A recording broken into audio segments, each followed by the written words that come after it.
Hello guys, एक बार फिर से आप सभी का वेलकम। मेरे बहुत सारे सब्सक्राइबर्स को dominating real of the cultivation की स्टोरी समझ में नहीं आ रही है, जिस कारण से कि मेरे को व्यू भी नहीं मिल रहे हैं। और इसीलिए दोस्तों मैं एक न्यू मांगा स्टार्ट करने जा रहा हूँ जिसका नाम है my wife is a heavenly big shot. और स्टोरी दोस्तों बहुत ही बिंदास है, इसके बारे में ज्यादा बताने की जरूरत नहीं है। इसके फर्स्ट एपिसोड में सब कुछ आपको समझ में आ जाएगा स्टोरी के बारे में। ज्यादा समय न वेस्ट करते हुए चलते हैं आगे। स्टोरी की स्टार्टिंग में हमें एक विलेज दिखाया जाता है जहाँ पर दोस्तों बहुत भयानक आग लगी हुई थी। वो पूरा गांव बुरी तरह उस आग में जल रहा था। वहीं पे कुछ दूरी पे डिमोनिक वुल्फ खड़े हुए थे जो कि उस गांव को देखकर बहुत सारा हंस रहे थे। इससे हमको पता चली जाता है कि ये सारा कांड इन्हीं सब वुल्फ ने किया होगा। वो वुल्फ सामने की तरफ किसी को देखकर उसके ऊपर अटैक करने के लिए बहुत सारा स्पीड में आगे की तरफ बढ़ रहे थे। जिसके ऊपर वो अटैक कर रहे थे वो एक लेडी थी। वो लेडी कोई ऑर्डिनरी नहीं थी, वो एक कल्टीवेटर थी जो वहाँ पर अपनी स्पिरिचुअल पावर को रिलीज करती है। तो वहाँ पर जितने भी वुल्फ उसके ऊपर अटैक करने वाले थे वो सारे के सारे लुढ़कते हुए पीछे की तरफ जाके गिरते हैं। और पीछे गिरने के साथ में वो सारे वुल्फ वहाँ पर मर चुके थे। वहीं पर एक लड़का बैठा हुआ उनके ऐसे हाल को देखकर बहुत सारा घबरा गया था। वो लेडी हवा से नीचे की तरफ उतरती है। उस गांव की तरफ जब आगे बढ़ रही थी वो लड़का उस लेडी को देखकर घबराते हुए कहता है, अरे ये तो तुम हो। वो लेडी गांव के ऐसे जलने वाले सीन को देखकर मैंने कभी नहीं सोचा था इस तरह का एक ऑर्डिनरी गांव डीमन वुल्फ्स के हमले का शिकार हो जाएगा।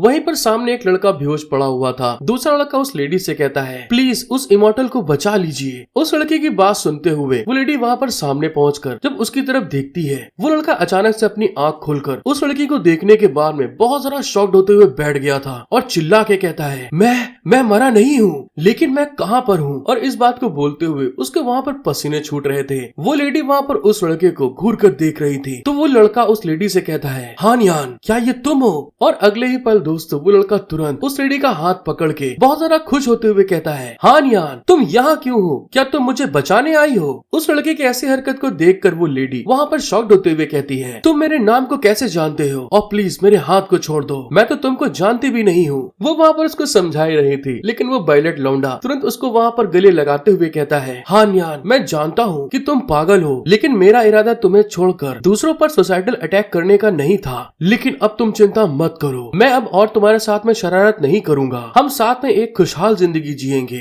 इस बात को बोलते हुए वो लड़का वहाँ पे उसको बहुत प्यार से हक कर रहा था कि उसको बहुत सुकून का एहसास हो रहा है। लेकिन उस लड़के के ऐसी हरकत के कारण जो हानियान थी वहाँ पर गुस्से के कारण उसकी बॉडी में से एनर्जी फ्लेम निकल रही थी, जिसको देखकर वो लंडा शॉक्ड होते हुए कहता है, अरे तुम इतना कांप क्यों रही हो। लेकिन बस अब बहुत ज्यादा हो चुका था। हानियान वहाँ पे अपनी स्पिरिचुअल पावर को यूज करते हुए उसको झटका देकर दूर कर देती है। लेकिन उसके स्पिरिचुअल पावर के कारण जो वो लौंडा था वहाँ हवा में उड़ता हुआ जब पीछे की तरफ जा रहा था तो चिल्ला के कहता है, लियू हानियान तुम अपने पति को जान से मारने की कोशिश कर रही हो। और इस बात को बोलते हुए वो एक पीछे चट्टान में जाकर धड़ाम से लड़ गया था। उसकी ऐसे हाल को देखकर एक आदमी चिल्ला के कहता है, लिटिल फैंग आप कैसे हैं, क्या आप ठीक हैं। और वो लड़का तुरंत भागकर उसके पास आ गया था। वो उस लड़के की तरफ देखकर घबराते हुए कहता है, जियाओ यी फैंग तुम मुझसे बात करो, जल्दी करो और इस लेडी से जाकर माफी मांगो। लेकिन एक अटैक के कारण फैंग के हाल तो वहाँ पर खराब हो चुके थे। दूसरी तरफ वो लड़का हानियन के पास जाकर उसको ग्रीट करके उससे माफी मांगते हुए कहता है, प्लीज लेडी उसे आप माफ कर दीजिए। लिटिल फैंग सिर्फ इसलिए शरारत कर रहा है क्योंकि जियाओ विलेज पूरी तरह से तबाह हो गया। उस सदमे के कारण वो बकवास कर रहा है। वो लेडी वहाँ पर उससे कहती है, ये तो अजीब बात है, लेकिन वो यहाँ क्यों है। फैंग वहाँ पर उनको ऐसा करते हुए देखकर धीरे धीरे बेहोश होने लगा था। बेहोश होते हुए फैंग हमें पिछली स्टोरी बताता है, जियाओ विलेज क्या ये बहुत साल पहले तबाह नहीं हो गया था। क्या ऐसा हो सकता है कि मैं अपने पास में वापस चला गया हूँ। साथ ही हमको फैंग दिखाई देता है जिसको हानियन बहुत ज्यादा प्यार से देखते हुए कहती है, मेरे पति प्लीज तुम मुझसे वादा करो कि तुम सेफली वापस आओगे।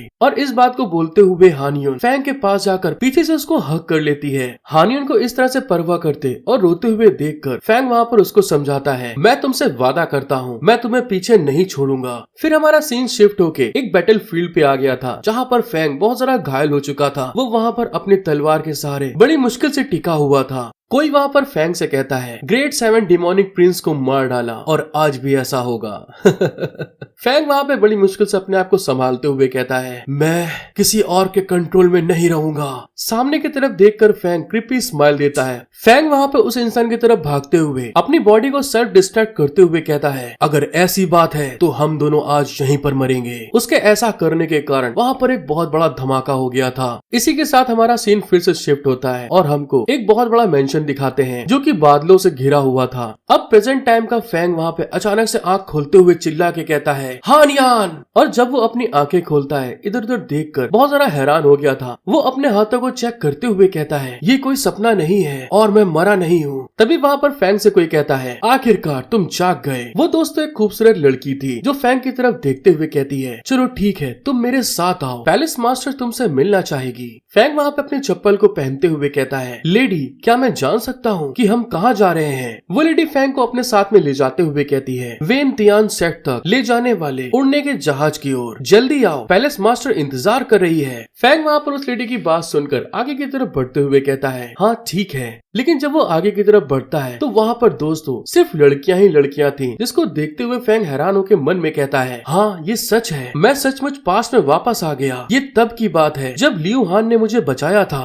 और फिर बाद में वो मेरी पत्नी बन गई, लेकिन इस समय वो मुझे नहीं जानती। इस बात को सोचते हुए वो एक गेट को पार करके आगे आता है। तभी वहाँ पर कोई चिल्ला के कहता है अरे तुमने दरवाजा क्यों बंद कर दिया। उस आवाज को सुन के फैंग बहुत जरा घबरा गया था। जब वो इधर उधर देखता है तो वहाँ पर कोई कहता है तुम्हारा नाम जिया यू फैंग है ना। और दोस्तों हमको पता चलता है ये अपने फैंग की होने वाली वाइफ हान यान है जो इस समय वाइट तियान सेट की, जिसका पूरा नाम लेडी गुआन हान है और वो इस समय महायाना रिल्म में है। दोस्तों प्लीज थोड़ा सा एडजस्ट कर लीजिएगा, कोल्ड के कारण मेरा गला पूरी तरह से साथ नहीं दे रहा है। फैन उस लेडी को देखता है तो उसको याद आता है ये कोल्ड मून सेट की फेरी है जो बर्फ की तरह ठंडी और घमंडी है, प्योर और फ्लॉलेस। वो कल्टीवेशन की दुनिया में सबसे ज्यादा ध्यान आकर्षित करने वाली फीमेल कल्टीवेटर है। अनगिनत आदमी पहली नजर में ही उसके प्यार में पड़ जाते हैं। लेकिन जैसा कि दोस्तों उसने बताया ये एकदम कोल्ड हार्ट और घमंडी औरत है, वो किसी पर भी ध्यान नहीं देती। फैंग हमें आगे बताता है लेकिन इतने सालों में यहाँ तक कि उसका असली नाम भी बहुतों को पता ही नहीं। जिस लड़के ने वहाँ पर हान यान को प्रपोज करने की कोशिश करी थी उसके इस बिहेव के कारण हान यान ने उसको बर्फ में जमा दिया था। फैन हमें आगे बताता है लेकिन आज के दिन और इसी के साथ हमारा सीन प्रेजेंट में आ गया था जहाँ पर हान यान अपने हीरो से पूछती है तुम्हें मेरा नाम कैसे पता चला। और दोस्तों सचमुच हान यान का फिगर तो एक नंबर का है। कमेंट में जरूर बताइएगा आपको हीरोइन कैसी लगी।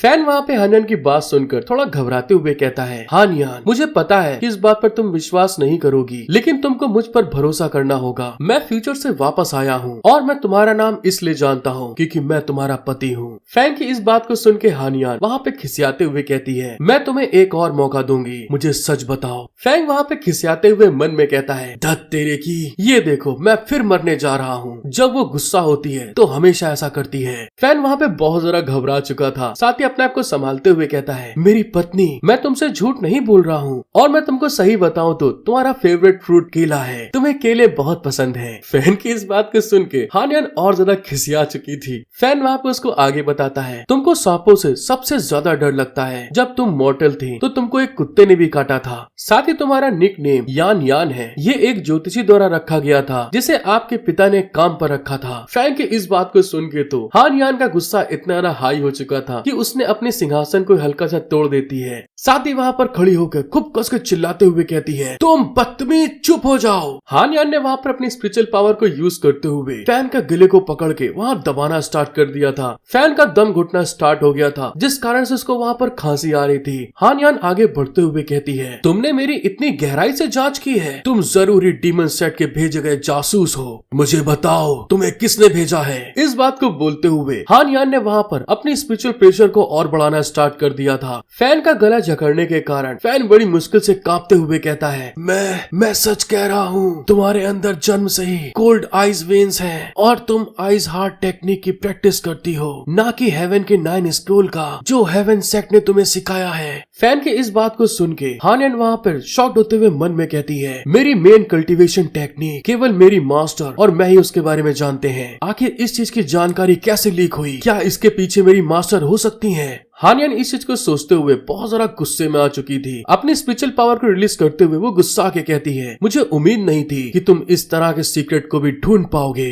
अब देखने में तो ऐसा लग रहा है कि मुझे पहले तुम्हें मारना होगा और फिर तुम्हारे दिमाग में से जानकारी ढूंढनी होगी। इस बात को कहते हुए हान यान ने वहाँ पर अपनी फिंगर में कुछ पावर को जनरेट कर लिया था जो कि सीधे फैंग की तरफ पॉइंट आउट कर लिया था, जिसको देखते हुए फैंग वहाँ पर घबराते हुए कहता है अरे हाँ मुझे याद आया, तुम्हारी जांग के अंदरूनी हिस्से में आंसू की तरह दिखने वाला लाल रंग का निशान है। फैंग की इस बात को सुनकर हान यान वहाँ पे तुरंत अपने हाथ को रोक लेती है, लेकिन उतनी देर में दोस्तों फैंग की बुरी तरह फट गई थी, जैसे कि उसके चेहरे को देख सकते हैं आप। और अगले ही पल हान यान ने फैंग को उठाकर धड़ाम से पीछे फेंक दिया था। फैंग वहाँ पर गहरी सांस भरते हुए कहता है, ये नहीं, ऐसा नहीं हो सकता कि ये भी कोई ऐसी जानकारी हो जिसे कोई जासूस देख सके। मैंने सही कहा ना? फैंग वहाँ पर घबराते हुए जैसे अपनी आंख खोल के सामने देखता है तो दूसरे साइड में हान यान अपनी जांघों में हाथ रखकर ब्लश करते हुए बहुत जरा गुस्सा के कहती है, तुम और क्या जानते हो मेरे बारे में? फैंग की इस बात को सुनकर हान यान वहाँ पे पानी पानी हो चुकी थी। फैन वहाँ पे अपने आप को संभालते हुए अपने कपड़े झाड़ के खड़ा होके कहता है, मैं तो ये भी जानता हूँ कि तुम्हारे राइट साइड सीने पर आइज लोटस का एक निशान है। ये तुम्हारे द्वारा प्रैक्टिस किए जाने वाले आइज हार्ट टेक्निक के कारण बना है। ये टेक्निक आपको आपके मास्टर ने सिखाई है। ये सच में एक फर्नेस टेक्निक है। और हाँ, अगर तुम इस टेक्निक को प्रैक्टिस करते समय अपनी वर्जिनिटी खो देती हो तो तुम्हारी सारी पावर दूसरे इंसान में ट्रांसफर हो जाएगी। फैन की इस बात को सुनकर हान यून के वहाँ पे पसीने छूट रहे थे और साथ ही वहाँ पर वो बहुत जरा गुस्सा रही थी। और अगले ही पल फैन बड़ी रंगबाजी में हान उनकी तरफ आगे बढ़ते हुए उसे बताता है, सौभाग्य से बाद में तुमको अपने मास्टर की साजिश का पता चल गया और तुमने उसे सीक्रेटली मार डाला और इस हत्या को दुर्घटना का नाम देकर छिपा दिया और सभी को बेवकूफ बना दिया। फैन जैसे जैसे आगे बढ़ रहा था हान यून धीरे धीरे करके पीछे की तरफ जा रही थी और तभी अचानक से फैन सीढ़ी के ऊपर जंप लगा के आगे की तरफ बढ़ते हुए कहता है, इस तरह तुम आइस पैलेस में प्रेजेंट टाइम की मास्टर बन गई, कोल्ड मून फेरी, और साथ ही तुम मेरी बीवी लियू हान यान भी हो। फैंग की ये सारी बातें जानने के बाद तो हान यान को बहुत बड़ा झटका से लग गया था। वो सदमे के कारण वहीं जमीन पर धड़ाम से बैठ गई थी। उसकी आंखें वहाँ पर फटी की फटी रह जाती हैं। उसको इतना बड़ा सदमा लगा था, वो अपने आप को संभाल नहीं पा रही थी। फैंग की बात समझने के बाद हान यान के वहाँ पे पसीने छूट रहे थे, लेकिन वो सब चीज को समझते हुए कुछ कह ही नहीं पा रही थी। फिर बड़ी मुश्किल से गहरी आंखें भरते हुए कहती है, ये सारी वो बातें हैं जब तक कि मैं इन्हें खुद ना बताऊं कोई भी इसके बारे में नहीं पता कर सकता। हान यान बेचारी अभी तक उस सदमे से बाहर नहीं निकल पा रही थी। फैंग उसके सामने आकर बड़े एटीट्यूड में कहता है, हाँ ये सब तुमने मुझे खुद बताया था, लेकिन अभी नहीं, फ्यूचर में। हान यान वहाँ पे घबराते हुए कहती है, फ्यूचर में? फ्यूचर का मैं मतलब हमारे साथ में क्या हुआ? फैंग वहाँ पर गहरी सांस छोड़ते हुए बताता है, फ्यूचर में एक बहुत भयानक समय आएगा जो पिछले 1000 सालों में कभी किसी ने नहीं देखा। अभी से 50 साल बाद धर्मी लोग और दुष्ट लोग के बीच एक नई वॉर की शुरुआत हो रही है और डिवाइन लैंड फ्लेम की लपटों में घिर जाएगी। उस टाइम हेवनली सेट के 4 पैलेस तबाह हो जाते हैं। रेड स्काई सेट विश्वासघात करता है और डीमन सेट में शामिल हो जाता है। लुओ बुक सेट केवल नाम का रह जाता है। टेम्पल की तरफ जाने वाले रास्ते में 2 डिवाइन मॉन्क्स का निधन हो जाता है और मुझे हेवनली सेट के एक गद्दार के रूप में फंसाया गया था और एक ग्रेट हत्यारे के नाम से दुनिया से भाग गया था। लेकिन भाग्य के उस मोड़ में मैं आपसे मिला। उसके बाद हमने साथ साथ रिटायर होने का फैसला किया और इस दुनिया के मामलों की परवाह नहीं की, लेकिन हमें अपने दरवाजे पर दुश्मन का सामना करना पड़ा। इसी के साथ हमारा सीन शिफ्ट होके पास्ट की तरफ चला गया था, जहाँ पर दोस्तों फैंग एक जगह पर फाइट कर रहा था और अचानक से कोई चिल्ला के कहता है, जियाओ ये फैंग बाहर निकल के आ। जब फैंग उस तरफ देखता है तो वहाँ पर एक बहुत भयानक धमाका होता है और इसी के साथ हमारा सीन शिफ्ट होके प्रेजेंट में आ गया था। हान यान के हाथ को पकड़ के उसको समझाते हुए कहता है, उसके बाद मैं दुश्मनों के साथ मर गया। मैंने सोचा कि मैं तुम्हें फिर कभी नहीं देख पाऊंगा, लेकिन मैंने कभी उम्मीद नहीं की थी कि जब मैंने अपनी आंखें खोली तो मैं उस समय पर वापस पहुंच गया था जब आपने मुझे बचाया था। इस बात को बताते हुए फैंग हान यान के हाथों को वहाँ पर प्यार करने लगा था, जिस चीज को देखते हुए हान यान वहाँ पर घबराते हुए ब्लश कर रही थी। फैंग उसकी तरफ क्लोज आगे बढ़ते हुए कहता है, हान यान आखिरकार हमारी फिर से मुलाकात हो गई। इस बात को बोलते हुए फैंग हान यान का हाथ लेकर अपने बालों पर सहलाते हुए कहता है, तो मुझे बताओ ये बहुत बढ़िया है ना? फैंग के इस सारी हरकतों के कारण हान यान कुछ समझ ही नहीं पा रही थी। आखिर वो उससे कहे तो कहे क्या। वो वहाँ पर ब्लश भी कर रही थी और साथ में घबरा भी रही थी। जब फैंग हान यान को फ्यूचर का सब कुछ वहाँ पे बता रहा था, तभी बाहर से 2 लड़कियाँ आगे की तरफ बढ़ते हुए कहती हैं, हम लगभग सेक्ट मास्टर के कमरे तक पहुँच चुके हैं, वो अभी तक यहाँ क्यों नहीं है? दूसरी लड़की वहाँ पर शॉक्ड होते हुए कहती है, मुझे तो बहुत आश्चर्य हो रहा है कि सेक्ट मास्टर का उससे क्या काम है? ब्लैक हेयर लड़की वहाँ पे घबराते हुए कहती है, शायद ये सिर्फ कुछ सवाल है, हमें इन सब चीजों के बीच में पड़ने की जरूरत नहीं है। वो लड़कियां लगभग सेक्ट मास्टर के रूम के पास पहुंच गई थी। काले बालों वाली लड़की दूसरी लड़की से कहती है, ऐसा नहीं है कि तुम हमारे सेक्ट मास्टर का आदमियों को देखने के एटीट्यूड के बारे में नहीं जानती हो। दूसरी लड़की उसकी बात सुन के कहती है, हाँ वो लड़का भी एक मॉडल है। जब वो लोग बात कर रहे थे, दूसरे साइड में हमें अपने हीरो को दिखाते हैं। फैंग वहाँ पर कुछ पेपर्स के ऊपर ब्रश से लिख रहा था। उस पेपर की तरफ घूर के देखते हुए हानियान कहती है, क्या ये वही इम्प्रूव की हुई टेक्निक है जिसके बारे में तुमने बताया था? फैंग वहाँ पे स्माइल करते हुए कहता है, हाँ, ये वही इम्प्रूव किए गए हार्ट मंत्र है जिसको सही करने में हमें 3 साल बीते। हानियान वहाँ पर झुककर उस मंत्र को देखते हुए कहती है, पाथ ऑफ वेन्स का अधिकांश भाग केवल उन लोगों के पास होता है जिनकी वेन्स फ्रीज हो जाती हैं। ये ऐसी चीजें नहीं है जिसकी प्रैक्टिस कोई ऑर्डिनरी इंसान कर सके। हानियान इस तरह से झुककर देख रही थी। फैंग को वहाँ पर उसके बड़े बड़े अरमान दिख रहे थे, जिस कारण से फैंग वहाँ पर झिझकते हुए कहता है, हाँ मेरी बीबी, तुम बहुत होशियार हो। ये टेक्निक स्पेशली सिर्फ तुम्हारे लिए बनाई गई है। हानियान को जब महसूस होता है कि फैंग वहाँ पर उसके बड़े बड़े अरमानों के ऊपर निगाह रखे हुए है, तो वो भी वहाँ पर ब्लश करते हुए बहुत ज्यादा खिसिया रही थी। तभी फैंग उसको आगे बताता है, ये न केवल बहुत ज्यादा पावरफुल है, बल्कि ये एक डुअल कल्टीवेशन टेक्निक भी नहीं रह गई है। इसके साथ ही मियाँ बीबी के रूप में हमारी जिंदगी तुम्हारी कल्टीवेशन को दिक्कत भी नहीं होने देगी। फैंग की बात सुनकर हानियान वहाँ पर गुस्से में कांप रही थी और साथ ही ब्लश भी कर रही थी। फिर वहाँ पर उसके ऊपर चिल्लाते हुए कहती है, तुम किस बारे में बात कर रहे हो और तुम्हारी बीवी कौन है? भले ही तुम फ्यूचर से हो, कौन कह सकता है कि मैं हान लियू यान वही इंसान रहूंगी जो मैं हूँ? फैंग को उसकी इस बात का कोई मतलब समझ में नहीं आता। तभी हानियान वहाँ पे नखरे दिखाते हुए कहती है, हाँ ऐसा हो सकता है, मैं किसी दूसरी दुनिया से आई हूँ, हम दोनों एक इंसान नहीं है। हानियान के नखरे को देखते हुए फैंग अपने मन में कहता है, ये दूसरी दुनिया की बात को लेकर कहाँ से आ गई है? इसके पास तो सचमुच बहुत बड़ा दिमाग बाबू भैया से डायरेक्ट बाबू, तेरा तो गेम बजाना पड़ेगा। फिर वहाँ पे वो अपने ब्रश को नीचे रखते हुए कहता है, तुम्हारी बात भी सही है, शायद तुम मेरी बीवी नहीं हो। फैंग की बात सुनने के बाद हानियान वहाँ पे एकदम से हैरान हो गई थी। शॉक्ड होते हुए कहती है, ये क्या बोल रहे हो? ओ भैया धोखा। फैंग भी वहाँ पर हानियान को तंग करते हुए कहता है, मैंने ये इम्प्रूव करी हुई टेक्निक सिर्फ अपनी बीबी के लिए तैयार की है, मैं इसे दूसरों को नहीं दे सकता हूँ। फैंग की बात सुनकर हानियान वहाँ पे बहुत ज्यादा शॉक्ड हो गई थी। साथ ही वहाँ पर उसके ऊपर चिड़चिड़ाते हुए कहती है, तुम सचमुच बहुत बदतमीज हो। फैंग उसको इस तरह से पिनपिनाते हुए देखकर जोर जोर से हंसते हुए कहता है, क्या बात है मिस लियू, क्या ऐसा हो सकता है कि तुम मेरी बीवी से मेरे प्यार की निशानी जबरदस्ती छीनना चाहती हो? हानियान गुस्से में पिनपिना के वहाँ से जाते हुए कहती है, तुम बदतमीज, वैसे भी तुम्हारी इस टेक्निक को कौन चाहता है? मैं खुद ही इसका कोई सोल्यूशन निकाल लूंगी। अपनी बीवी को इस तरह से रूठ के जाते हुए देखकर फैंग वहाँ पे उस इम्प्रूव टेक्निक को उसके आगे करते हुए कहता है, माफ करना, गुस्से में इधर उधर निकल जाता हूँ। ओफो, मैं मजाक कर रहा हूँ, ऐसा नहीं है कि मैं तुम्हें ये नहीं दे सकता। फैंग की इस बात को सुनकर हानियान वहाँ पे रुक के उसकी तरफ देख रही थी। हानियान को रुकते हुए देखकर फैंग बड़ी रंगबाजी से कहता है, मैं तुम्हें इस टेक्निक को सिखाऊंगा, आज और अभी से तुम मुझे अपना डायरेक्ट डिसाइपल बना लो, ये कैसा रहेगा? फैंग की बात सुनकर हानियान वहाँ पे बहुत ज्यादा शॉक्ड होते हुए चिल्ला के कहती है, लेकिन ये कैसे हो सकता है? फेजू कोर्ट में सभी लड़कियां हैं, मैं तुमको कैसे एंटर दे सकती हूँ? फैंग वहाँ पर उसकी तरफ कोल्ड निगाहों से देखते हुए कहता है, तो फिर आगे बातचीत की कोई गुंजाइश नहीं है।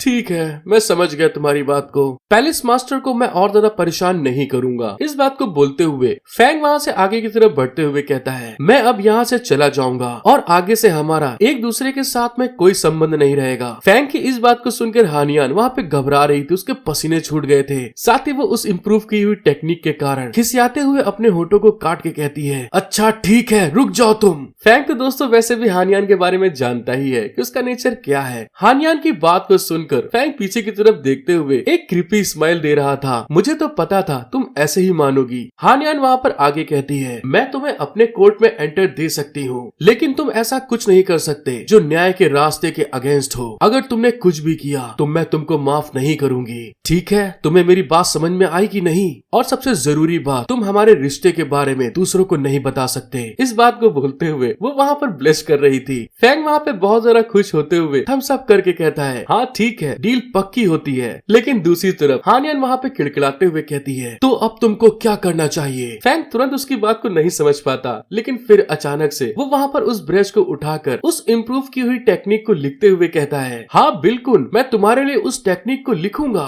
फिर हमारा सीन शिफ्ट के कुछ लोगों को दिखाते हैं जो हानियान के सेट को देखने के बाद बहुत सारा खुश होते हुए कहते हैं, वाओ ये कितना बढ़िया है, क्या ये वही जगह नहीं है जहाँ कल्टीवेशन करते हैं? जब वो लोग बातचीत कर रहे थे तभी हानियान अपने पैलेस से बाहर निकलते हुए कहती है, ये हमारा वेंतियान सेक्ट है। सेक्ट मास्टर की आवाज सुनकर सब लोग उसकी तरफ देखते हैं तो हानियान वहाँ पे उनको आगे बताती है, जो लोग डिसाइपल के लिए चुने जाते हैं वे हमारे सेक्ट के लिए सुटेबल इंसान है। सेक्ट में शामिल होने से पहले तुम सभी को अपनी स्पिरिचुअल रूट्स के टैलेंट को कंफर्म करने के लिए स्पिरिचुअल टेस्ट में भाग लेना होगा। सेक्ट लीडर की बात सुनकर कुछ लोग आपस में बात करते हुए कहते हैं, ये तो उस मौके पर निर्भर करेगा कि तुम इसके बाद किस पैलेस में एंटर करोगे। उन लोगों के बीच में फैंग का वही दोस्त भी खड़ा था जिसने फर्स्ट एपिसोड में हानियान को रोका था उसको मारने से। वो वहाँ पर शॉक्ड होते हुए कहता है, लिटिल फैंग तुम कहाँ चले गए। फैंग अचानक से उसके पीछे आकर कंधे पे हाथ रखते हुए कहता है, यो तुम क्या देख रहे हो दोस्त। उसके ऐसा करने के कारण वो लौंडा वहाँ पे बहुत ज्यादा डर जाता है, जिस कारण से वो फैंग के ऊपर चिल्लाते हुए कहता है, तुम कहाँ चले गए थे, मैं तुम्हें पूरे रास्ते भर नहीं देख पाया हूँ। फैंग वहाँ पे बहाना बनाते हुए कहता है, ओफो मैं बस उस लड़की से माफी मांग रहा था। तभी उसका दोस्त उसको समझाते हुए कहता है, लिटिल फैंग मैंने आसपास के लोगों से पता लगाया है, हम दोनों के बीच में शामिल होने के अलावा यहाँ पे आए दूसरे मॉर्टल लोग कल्टीवेशन करने वाले डिसाइपल हैं। उन लोगों में कल्टीवेशन का बहुत हाई टैलेंट है। अगर हमारी स्पिरिचुअल रूट्स अच्छी नहीं है तो हो सकता है हमें बाहर निकाल दिया जाएगा।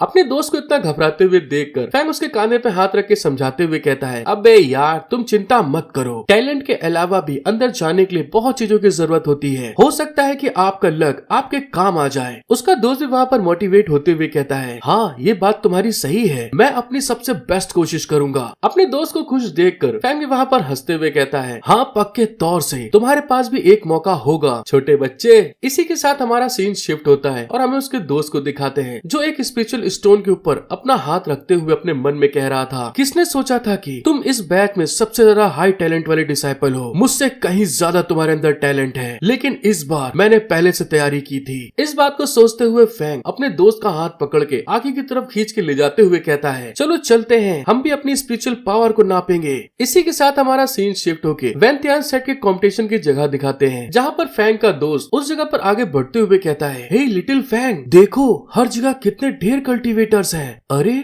वहाँ पर खाली सीट क्यों है। फैंग वहाँ पर उसको बताता है, ये पैलेस मास्टर के लिए सीटें हैं, वहाँ देखो। और दोस्तों अचानक से उन सीटों के ऊपर वहाँ पे लाइट चमकना स्टार्ट हो गई थी, जिसको देखने के बाद तो लोग वहाँ पर भाग के आगे की तरफ आना स्टार्ट हो जाते हैं। तभी वहाँ पर कोई कहता है, आपका स्वागत है sect master palace master. Fang का दोस्त और सारे लोग वहाँ पर उनके आगे ग्रीट करते हुए फैंग से कहता है, लिटिल फैंग जल्दी करो, तुरंत रिस्पेक्ट देने के लिए बो करो उनको। अपने दोस्त की बात सुनकर फैंग मजबूरी में अपनी ही बीवी के आगे रिस्पेक्ट में झुकता है। दूसरे साइड में हमें हानियान को दिखाते हैं जो कि अपने सिंहासन के ऊपर बड़े मजे से अदाओं के साथ बैठी हुई थी। उसका नेचर एकदम कोल्ड हार्ट है, वो किसी को भी भाव नहीं देती है। तभी वहाँ पर वेंतियान सेक्ट मास्टर जिनका नाम गुआन लिंग है, वो सभी लोगों से कहते हैं, आप सभी उठ जाओ, वेंतियान सेक्ट में तुम सभी का स्वागत है, मैं गुआन लिंग हूँ, इस सेट का सेक्ट मास्टर। तुम सभी यहाँ अपनी अपनी जगहों में बहुत सम्मानित लोग हो और हमारे सेक्ट में एंटर करने के लेवल की जरूरत को पूरा करते हैं, लेकिन इससे पहले कि तुम हमारे सेक्ट में एंटर कर सको तुम सभी को स्पिरिचुअल रूट्स के टेस्ट को पार करना होगा, तभी हम देख सकेंगे कि किसे चुनना है। क्या तुम लोगों को बात समझ में आ गई। सेक्ट मास्टर की बात को समझते हुए सभी लोग हाँ में जवाब देते हैं, लेकिन अपना हीरो फैंग अपने दोस्त को समझाते हुए कहता है, तुम चिंता मत करो, तुम अंदर जाने के लिए तैयार हो। उसके दोस्त को फैंग की बात समझ नहीं आती कि आखिर ये कहना क्या चाह रहा है। और तभी अचानक से स्टेज में बहुत सारा लाइट चमकना स्टार्ट हो गई थी। वहाँ पर कोई चिल्ला के कहता है, तुम सभी का टेस्ट अब शुरू होता है। ये चीज जो तुम्हारे सामने है ये तुम्हारे सोल को मापने का इक्विपमेंट है, जिसका इस्तेमाल आपके स्पिरिचुअल रूट्स की एबिलिटीज का पता लगाने के लिए किया जा सकता है। इसमें तुम्हारे पास 4 लेवल है, A, B, C और D। जब मैं तुम्हारा नाम पुकारूं तो प्लीज आगे आए और अपने दोनों हाथ इस पर रखें। ज़ैंग न्यू अपने नाम को सुनने के बाद एक मोटा अपना हाथ उठाते हुए कहता है, हाँ भैया हम इधर पे खड़े हैं। अपना नाम सुनकर मोटू बड़े रंगबाजी में आगे बढ़ रहा था, उसको जाते हुए देखकर ट्रेनर उसको बताता है, तुम बस वहाँ जाकर अपना हाथ रखो। अपने ट्रेनर की बात सुनकर मोटू वहाँ पर अपने दोनों हाथ उस गोले के ऊपर रखता है। ट्रेनर उस गोले को देखकर उसको बताता है, तुम्हारा स्पिरिचुअल रूट लकड़ी का है, लेवल B तुम्हें एंटर किया जाता है। दूसरा जैंग लिंग है। उसमें से एक आदमी हाथ उठाता है, हाँ भैया हम यहाँ खड़े हैं। इसी बीच एक जगह पर हमें फैंग को बैठे हुए दिखाते हैं, जहाँ पर पैलेस मास्टर उसको देखते हुए मन में कहती है, मुझे आश्चर्य हो रहा है कि उसका स्पिरिचुअल रूट क्या होगा। अगर उसका स्पिरिचुअल लेवल A या B हुआ तो मुझे उसे अपने पैलेस में एंटर देने का कोई रास्ता ढूंढना होगा। जब वो इस चीज के बारे में सोच रही थी तभी सेक्ट लीडर वहाँ पे कहता है, जूनियर सिस्टर गुआंग हान, क्या किसी इंसान का टैलेंट आपको पसंद आ गया है। अचानक से आवाज देने के कारण हानियान वहाँ पर अपनी सोच से बाहर आकर शॉक्ड होते हुए हुए कहती है नहीं नहीं ऐसी कोई बात नहीं है। लेकिन तभी दोस्तों जो अभी लड़का गया था उसका लेवल ए निकलता है, जहाँ पर ट्रेनर चिल्ला के कहता है ये ज्यूसी स्पिरिचुअल रूट लकड़ी और लेवल ए है। वो लौंडा वहाँ पे अपने लेवल को देखने के बाद तो एकदम से हैरान हो गया था। वो अपने स्पिरिचुअल रूट के ऊपर खुद विश्वास नहीं कर पा रहा था। तभी ट्रेनर वहाँ पे उसको समझाते हुए कहता है मुबारक हो जूनियर ब्रदर। ये वो लौंडा वहाँ पे हैरान होते हुए कहता है मैं और ए वो भी हाई लेवल का, आखिर ये कैसे हो सकता है। उसके एक्सप्रेशन को देखकर सेक्ट मास्टर वहाँ पे हंसते हुए कहता है ये इतना बुरा भी नहीं है, हाँ ठीक है, मुझे इस बार इतनी हाई एबिलिटी वाले डिसाइपल को देखने की उम्मीद ही नहीं थी। जूनियर सिस्टर गुआन हान, मैंने सुना है कि वो उन डिसाइपलों में से एक है जिन्हें तुम वापस लेकर आई हो। मुझे आश्चर्य है कि क्या दूसरा ऐसा ही होगा। तभी ट्रेनर वहाँ पे आवाज देता है अगला जियाओ ये फैंग। फैंग का नाम सुनकर हान यान तुरंत उस तरफ देखती है। फैंग वहाँ पे घबराते हुए आगे बढ़ के कहता है हाँ मुझे उम्मीद नहीं थी, मुझे दोबारा ऐसा करना पड़ेगा। और इस बात को बोलते हुए तुरंत वहाँ पर फैंग आगे बढ़ता है और अपने हाथ को उस क्रिस्टल बॉल के ऊपर रख दिया था। जैसे ही फैंग ने उस क्रिस्टल बॉल के ऊपर हाथ रखता है तो वो तो बड़ी रंगबाजी में था, लेकिन दोस्तों वहाँ पर उसका ग्रेड डी आता है, वो भी लो लेवल का। दूसरे साइड में ट्रेनर वहाँ पे हैरान होते हुए देख के कहता है लो ग्रेड डी। पब्लिक वहाँ पर देखते हुए चिल्ला के कहती है ये तो लो ग्रेड डी पर है, ये सच में इतना बेकार है। एक मोटा इंसान वहाँ पे हैरान होते हुए कहता है क्या हम सभी अपनी अपनी जगहों से चुने हुए लोग नहीं है, यहाँ ऐसी एबिलिटी वाला कोई इंसान क्यों है। हाँ बे तुम सही कह रहे हो, ये एक नीच इंसान है। क्या ये साफ तौर पर एक ऑर्डिनरी इंसान नहीं है। मैंने सुना है कि ऐसे लोग केवल छोटे मोटे काम ही करते हैं। फैंग दोस्तों अभी तक अपने सपने से बाहर नहीं आया था, जिस कारण से कि रेफरी उसको समझाते हुए कहता है क्या तुम फिर से कोशिश करना चाहते हो। स्पिरिट को मापने वाले इंस्ट्रूमेंट में शायद कोई गलती कर दी होगी। लेकिन दूसरे साइड में फैंग आराम से जाते हुए कहता है नहीं नहीं कोई जरूरत नहीं है, मुझे पता है कि मेरी एबिलिटी कितनी खराब है। रेफरी जब फैंग की बात सुनता है तो उसको समझ में नहीं आता कि साला जब पता है तो यहाँ पर आया क्यों है ये। फैंग आगे बढ़ते हुए अपने दोस्त से कहता है ग्रेट जीनियस इंसान कैसा रहा, क्या अब मैं तुमसे ज्यादा कूल नहीं हूँ। उसका दोस्त वहाँ पे हैरान होते हुए कहता है लिटिल फैंग मुझे माफ करना, मुझे नहीं पता था। फैंग उसके पास आकर उसको समझाता है ज्यादा मत सोचो, ये तुम्हारा टैलेंट है इसलिए इसे अच्छी तरह से संभालो। इसके अलावा क्या मैं उस तरह का इंसान हूँ जिसे क्वालिफिकेशन की जरूरत है। उसका दोस्त उसकी बात को समझते हुए कहता है हाँ तुम बिल्कुल सही कह रहे हो। दोस्तों प्लीज थोड़ा सा एडजस्ट कर लीजिएगा, मेरा गला बहुत ज्यादा खराब चल रहा है। अपने दोस्त को समझाने के बाद फैंग हानियन की तरफ देखते हुए कहता है मुझे ऐसा क्यों लग रहा है कि कोई मुझ पर नजर रखे हुए है। जब फैंग हानियन की तरफ घूर के देखता है तो दूसरे साइड में हानियन दोस्तों पानी पानी हो चुकी थी शर्म के मारे। इतना ना खराब ग्रेड देखने के बाद फैंग उसकी तरफ देखते हुए मन में कहता है मुझे लगता है कि वो सचमुच बहुत गुस्से में है। दूसरे साइड में हानियन उसकी तरफ देखते हुए अफसोस करके मन में कहती है ये कमीना उसके पास ऐसी क्वालिफिकेशन क्यों है। फैंग की क्वालिफिकेशन को देखने के बाद जो वहाँ का वुयो पैलेस मास्टर था जिसका नाम सू कियानी है वो वहाँ पर गुस्साते हुए कहता है ये हरामखोर कमीना कौन था जो ऐसे इंसान को यहाँ पर लेके आया। जरूर उसे रिश्वत दी गई होगी। अगर यहाँ पर रिश्वत खोरी हुई है तो उसे भूल जाओ, उसके जैसे इंसान को लाना हद से ज्यादा खराब है। वुयो पैलेस मास्टर की बात सुनकर हानियन वहाँ पर उसको धीरे से कहती है वो मैं ही हूँ जो इसे यहाँ पर लेकर आई थी। लिटिल ब्रदर क्या नहीं तुम क्या कह रहे थे। उस मोटे की हालत दोस्तों वहाँ पे खराब हो चुकी थी। वो घबरा रहा था कि साला मेरे मुंह से क्या निकल गया। फिर वहाँ पे वो उस चीज को संभालते हुए कहता है चाहे वो सीनियर सिस्टर गुआन हान ही क्यों ना हो, आपको ऐसी क्वालिफिकेशन वाले डिसाइपल को वापस नहीं लाना चाहिए था। क्या आपने पहले जांच नहीं की थी। हानियन मोटे की तरफ गुस्से में घूर के देखते हुए कहती है मुझे माफ करना, मैं भूल गई, मैं अगली बार देख लूंगी।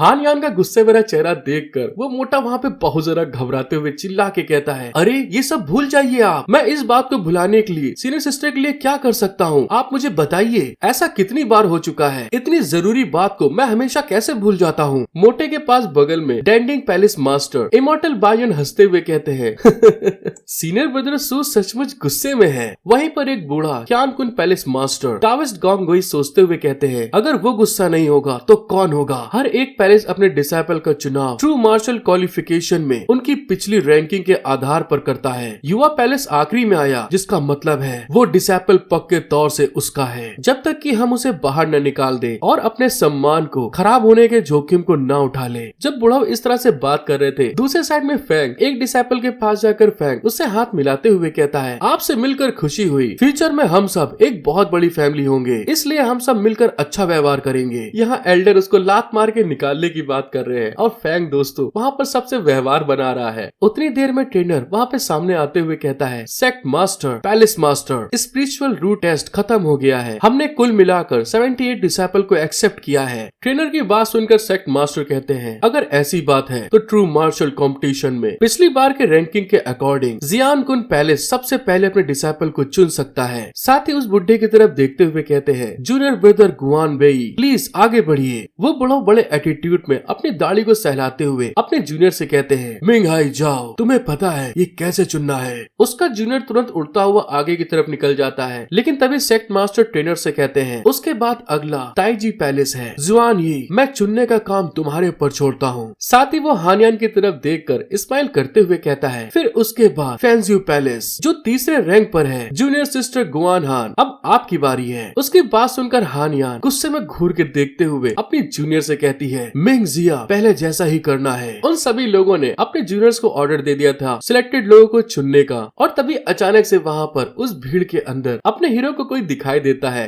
जिसको देखते हुए वो खुश होकर मन में कहता है, अच्छा वो यहाँ पर है। फिर दोस्तों हमको पता चलता है मिंग जिया जो थी अपने हीरो के सामने आकर खड़ी हो गई थी, जिसको देखने के बाद में फैंग बड़ी रंगबाजी में वहाँ पर खड़ा था, लेकिन मिंग जिया उसको इग्नोर करते हुए उसके पीछे निकल जाती है। एक लड़की की तरफ देखते हुए कहती है, तुम मेरे साथ आओगी। अपना इस तरह से पोपट होते हुए देखकर फैंग वहाँ पे एकदम हैरान हो चुका था कि साला ये कैसे हुई गो। तभी वहाँ पर घबराते हुए पीछे देख के कहता है, तुम सभी को बताने की जरूरत नहीं है कि मेरा पोपट हो गया है। एक और डिसाइपल को चुनते हुए एक आदमी कहता है, जूजिया तुम मेरे साथ आओ, लूरेन तुम मेरे साथ आओगे, जियांगवेन तुम मेरे साथ चलोगे, डोंगजिन तुम भी, तुम दोनों साथ में चलो। और इसी तरह से दोस्तों जो चुनाव होना था वो हो जाता है, और हमारा सीन कुछ समय बाद दिखाते हैं, जहाँ पर दोस्तों सारे के सारे डिसाइपल को चुन लिया गया था, और अपने हीरो का जो पोपट होना था वो 100 गुना और बढ़ जाता है। मतलब उसको छोड़ के सबको चुन लिया जाता है। वहाँ पर फैंग बेचारा अकेले मक्खियां मार रहा था। अपने साथ ऐसा पोपट होते हुए देखकर फैंग खिसियाते हुए मन में कहता है, ये पहले जैसा ही है, लेकिन मुझे ये नहीं पता था कि वो अपना वादा नहीं निभाएगी। नहीं, वो ऐसा नहीं कर सकती। सेक्ट मास्टर बगल में देखते हुए कहते हैं, जूनियर ब्रदर सू, अब आपकी बारी है, लेकिन केवल एक ही इंसान बचा है, इसलिए चुनने के लिए कुछ भी नहीं है। दोस्तों ये वही बकचोद इंसान है जिसने सबसे पहले फैंग के ऊपर चिड़चिड़ाया था। आखिरी होने के कारण वो वहाँ पर बहुत जरा गुस्साते हुए कहता है, मैं उसे नहीं चुनूंगा, तुम लोग ऐसा मेरे साथ जानबूझ के कर रहे हो। उतनी ही देर में हानियान वहाँ पे खड़े होते हुए कहती है, जूनियर ब्रदर सू, अगर तुम उसे सचमुच नहीं लेना चाहते हो तो मैं उसे अपने पैलेस में एक्सेप्ट कर सकती हूँ। हानियान का ऐसा रिएक्शन देखकर वो मोटू वहाँ पर एकदम से हैरान हो जाता है। तभी हानियान आगे बढ़ते हुए कहती है, क्योंकि मैं ही उसकी सिफारिश करने वाली थी, इसलिए मुझे उसकी जिम्मेदारी लेनी चाहिए। वेन तियाई सेक्ट अपने वादे निभाता है। इस बात को बोलते हुए हानियान अपने हीरो की तरफ आगे बढ़ रही थी। सेक्ट मास्टर जब हानियान को आगे बढ़ते हुए देखते हैं तो वहाँ पर हैरान होके कहते हैं, जूनियर ब्रदर गुआन हान, आप उसे अपने पैलेस में एक्सेप्ट करना चाहती हैं, लेकिन क्या आप केवल लड़कियों को डिसाइपल के रूप में एक्सेप्ट नहीं करती हैं? सेक्ट लीडर की बात सुन के हानियान उससे कहती है, सीनियर ब्रदर, एक राइटियस सेक्ट में वेंटियन सेक्ट न केवल मार्शल आर्ट से बल्कि विश्वास से भी जीत हासिल करता है। तो क्या हुआ अगर उसका स्पिरिचुअल रूट कमजोर है? कल्टीवेशन की दुनिया में ऐसे कई उदाहरण हैं जहां कमजोर स्पिरिचुअल रूट वाले लोगों ने सफलता हासिल की है। वो मेरे पैलेस के पालन पोषण के लिए एकमात्र डिसाइपल है। अगर हम किसी ऐसे डिसाइपल को बाहर निकाल दें जिसे एक्सेप्ट करने का हमने वादा किया था, तो क्या हम राइटेस्ट सेट के लिए हंसी का पात्र नहीं बन जाएंगे? हानियान की बात सुनकर वहाँ बैठे बुढ़ऊ भी हैरान होते हुए कहते हैं, जैसा कि जूनियर सिस्टर गुआन हान से उम्मीद थी, इनका वैसा ही नजरिया है जैसा हमारे पैलेस मास्टर का होना चाहिए। उसके बगल में बैठा हुआ एल्डर कहता है, हाँ वैसे तुलना करे तो किसी ने अब अपना पूरा चेहरा खो दिया है। बुरा नहीं है, अगर पैलेस मास्टर गुआन हान एक लड़की है, उनकी इतनी अच्छी निगाहें सच में हमारे लिए एक आदर्श है। हाँ तुम सही कह रहे हो। युवा पैलेस मास्टर को देखकर कोई आश्चर्य नहीं है कि वे बद से बदतर होते जा रहे हैं। और दोस्तों कुल मिला के सारे एल्डर इसी लाल बाल वाले इंसान के ऊपर ताने कस रहे थे, जिस कारण से वो गुस्से में बिल्कुल लाल हो चुका था। और वो चिल्ला के कहता है, बस बहुत हो गया, बड़बड़ाना बंद करो तुम सभी। मैं भी वेंटियन सेट का एक पैलेस मास्टर हूँ। मुझे डिसाइपल बनाने के लिए किसी की मदद की जरूरत नहीं है। मैं तुम्हें आज से ही अपना डायरेक्ट डिसाइपल बनाऊंगा और तुम्हें सब कुछ सिखाऊंगा। डायरेक्ट डिसाइपल दोस्तों एक बहुत बड़ी उपाधि होती है, जिस कारण से कि सारे एल्डर इस बात को सुनकर वहाँ पे बहुत ज्यादा शॉक्ड हो गए थे। सेक्ट लीडर वहाँ पे भौचक्का होते हुए मन में कहते हैं, क्या कहा, डायरेक्ट डिसाइपल? लेकिन उतने में हानियान उसकी तरफ घूर के देखते हुए कहती है, रुको जूनियर ब्रदर सू, मैंने साफ तौर पर पहले ही जियाओ ये फैंग को अपना डिसाइपल चुन लिया है। वो वहाँ पर घबराते हुए कहता है, सीनियर सिस्टर गुआन हान, आपने तो पहले ही अपने लिए डिसाइपल चुन लिया है, मैंने सही कहा ना? गुआन हान उसे बताती है, हाँ ये सच है। तभी उतने में वो लाल बालों वाला इंसान एक्साइटेड होते हुए चिल्ला के कहता है, सभी लोग, हालांकि मेरा युवा पैलेस आखिरी प्लेस पर है, फिर भी मेरी गरिमा बनी हुई है। भला ही केवल एक ही डिसाइपल बचा हो, फिर भी डिसाइपल को चुनने की बारी मेरी है। मैं जियाओ ये फैंग को एक्सेप्ट करूंगा। दूसरे एल्डर्स को इतना चिल्लाते हुए देखकर इरिटेट होके कहते हैं, अबे यार ठीक है, लेकिन तुम इतनी जोर से चिल्ला क्यों रहे हो? सेक्ट मास्टर भी खुश होते हुए कहते हैं, ये तो बहुत बढ़िया है, ऐसा लगता है कि वैन टियान के 9 पैलेस को आज अपने डिसाइपल मिल गए हैं, इसलिए अब मैं टेंशन फ्री हो सकता हूँ। हान यान उस एल्डर की तरफ देखते हुए अपने मन में कहती है, मुझे उम्मीद नहीं थी कि वो इस तरह से व्यवहार करेगा, मैंने अपनी तरफ से पूरी कोशिश की है, इसलिए मुझे दोष मत देना। दूसरी तरफ हमें अपने हीरो फैंग को दिखाते हैं, जिसको कुछ समझ में नहीं आ रहा था कि साला ये हुआ क्या। वो वहाँ पर परेशान होते हुए कहता है, आखिर ये सिचुएशन क्या चल रही है? क्या से क्या हो गया दिलरुबा तेरे प्यार में। और दोस्तों इसी के साथ हमारा सीन शिफ्ट होता है और हमको वीयू पैलेस का मेन पीक दिखाते हैं, जहाँ पर कोई अपने हीरो से कह रहा था, जूनियर ब्रदर जियाओ ये युवा पैलेस का मेन पीक है, मास्टर का पैलेस ठीक सामने है। और हमको पता चलता है ये युवा पैलेस का सबसे बड़ा डिसाइपल जियान तियांग है। वो वहाँ पर अपने हीरो को समझाते हुए कहता है, तुम चिंता मत करो लौंडे, युवा पैलेस में किसी को भी तुम्हें परेशान नहीं करने दूंगा। उस लड़के के हाथ रखने भर से फैंग को वहाँ पे बहुत तेज दर्द होता है और वो चिल्ला के कहता है, दैया रे लग गई बहुत तेज। जब वो सीनियर डिसाइपल देखता है कि मेरे हाथ रखने भर से इसको चोट लग गई है, तो वहाँ पर वो शॉक्ड होते हुए कहता है, ओह मुझे माफ कर देना जूनियर ब्रदर, तुम्हारी बॉडी तो इतनी कमजोर है कि मैं अपनी ताकत पर कंट्रोल नहीं रख पा रहा हूँ। मुझे देखने में ऐसा लग रहा है कि तुम्हारा हाथ उखड़ गया है, मैं आपकी मदद करूंगा। फैंग वहाँ दर्द से करारते हुए कहता है, मैं ठीक हूँ, चलो जल्दी से पैलेस की तरफ चलो। पैलेस की तरफ बढ़ते हुए फैंग अपने सीनियर ब्रदर की तरफ देख के मन में कहता है, मेरे सीनियर ब्रदर अभी भी पहले जैसे ही हैं, वो सच में नहीं जानते कि अपनी ताकत पे कंट्रोल कैसे किया जाए। अगर मेरी पिछली जिंदगी की बात करें तो मैंने भी युवा पैलेस में एंटर किया था, हालांकि उस समय मैं केवल एक ऑर्डिनरी नौकरी करने वाला डिसाइपल बन गया था और मुझे नॉर्मल डिसाइपल बनने में लगभग 20 साल लग गए। उस समय मेरी ट्रेनिंग की जिम्मेदारी सीनियर ब्रदर जियांग पर थी, उनकी वजह से मुझे कितनी ज्यादा परेशानी झेलनी पड़ी। ये तो बहुत अच्छी बात है कि इस बार मेरी पत्नी के हस्तक्षेप करने के कारण मैं युवा पैलेस का डायरेक्ट डिसाइपल बन गया। और इसी के साथ हमारा सीन शिफ्ट होता है और हमको एक बहुत खूबसूरत लड़की दिखाते हैं जो कि सू क्यानिये की बेटी सू मियोकिंग थी। वो वहाँ पर हंसते हुए अपने पापा से कहती है, पापा क्या आप सचमुच मेरे लिए एक जूनियर ब्रदर ढूंढ के लाए हैं? वो कब आएगा?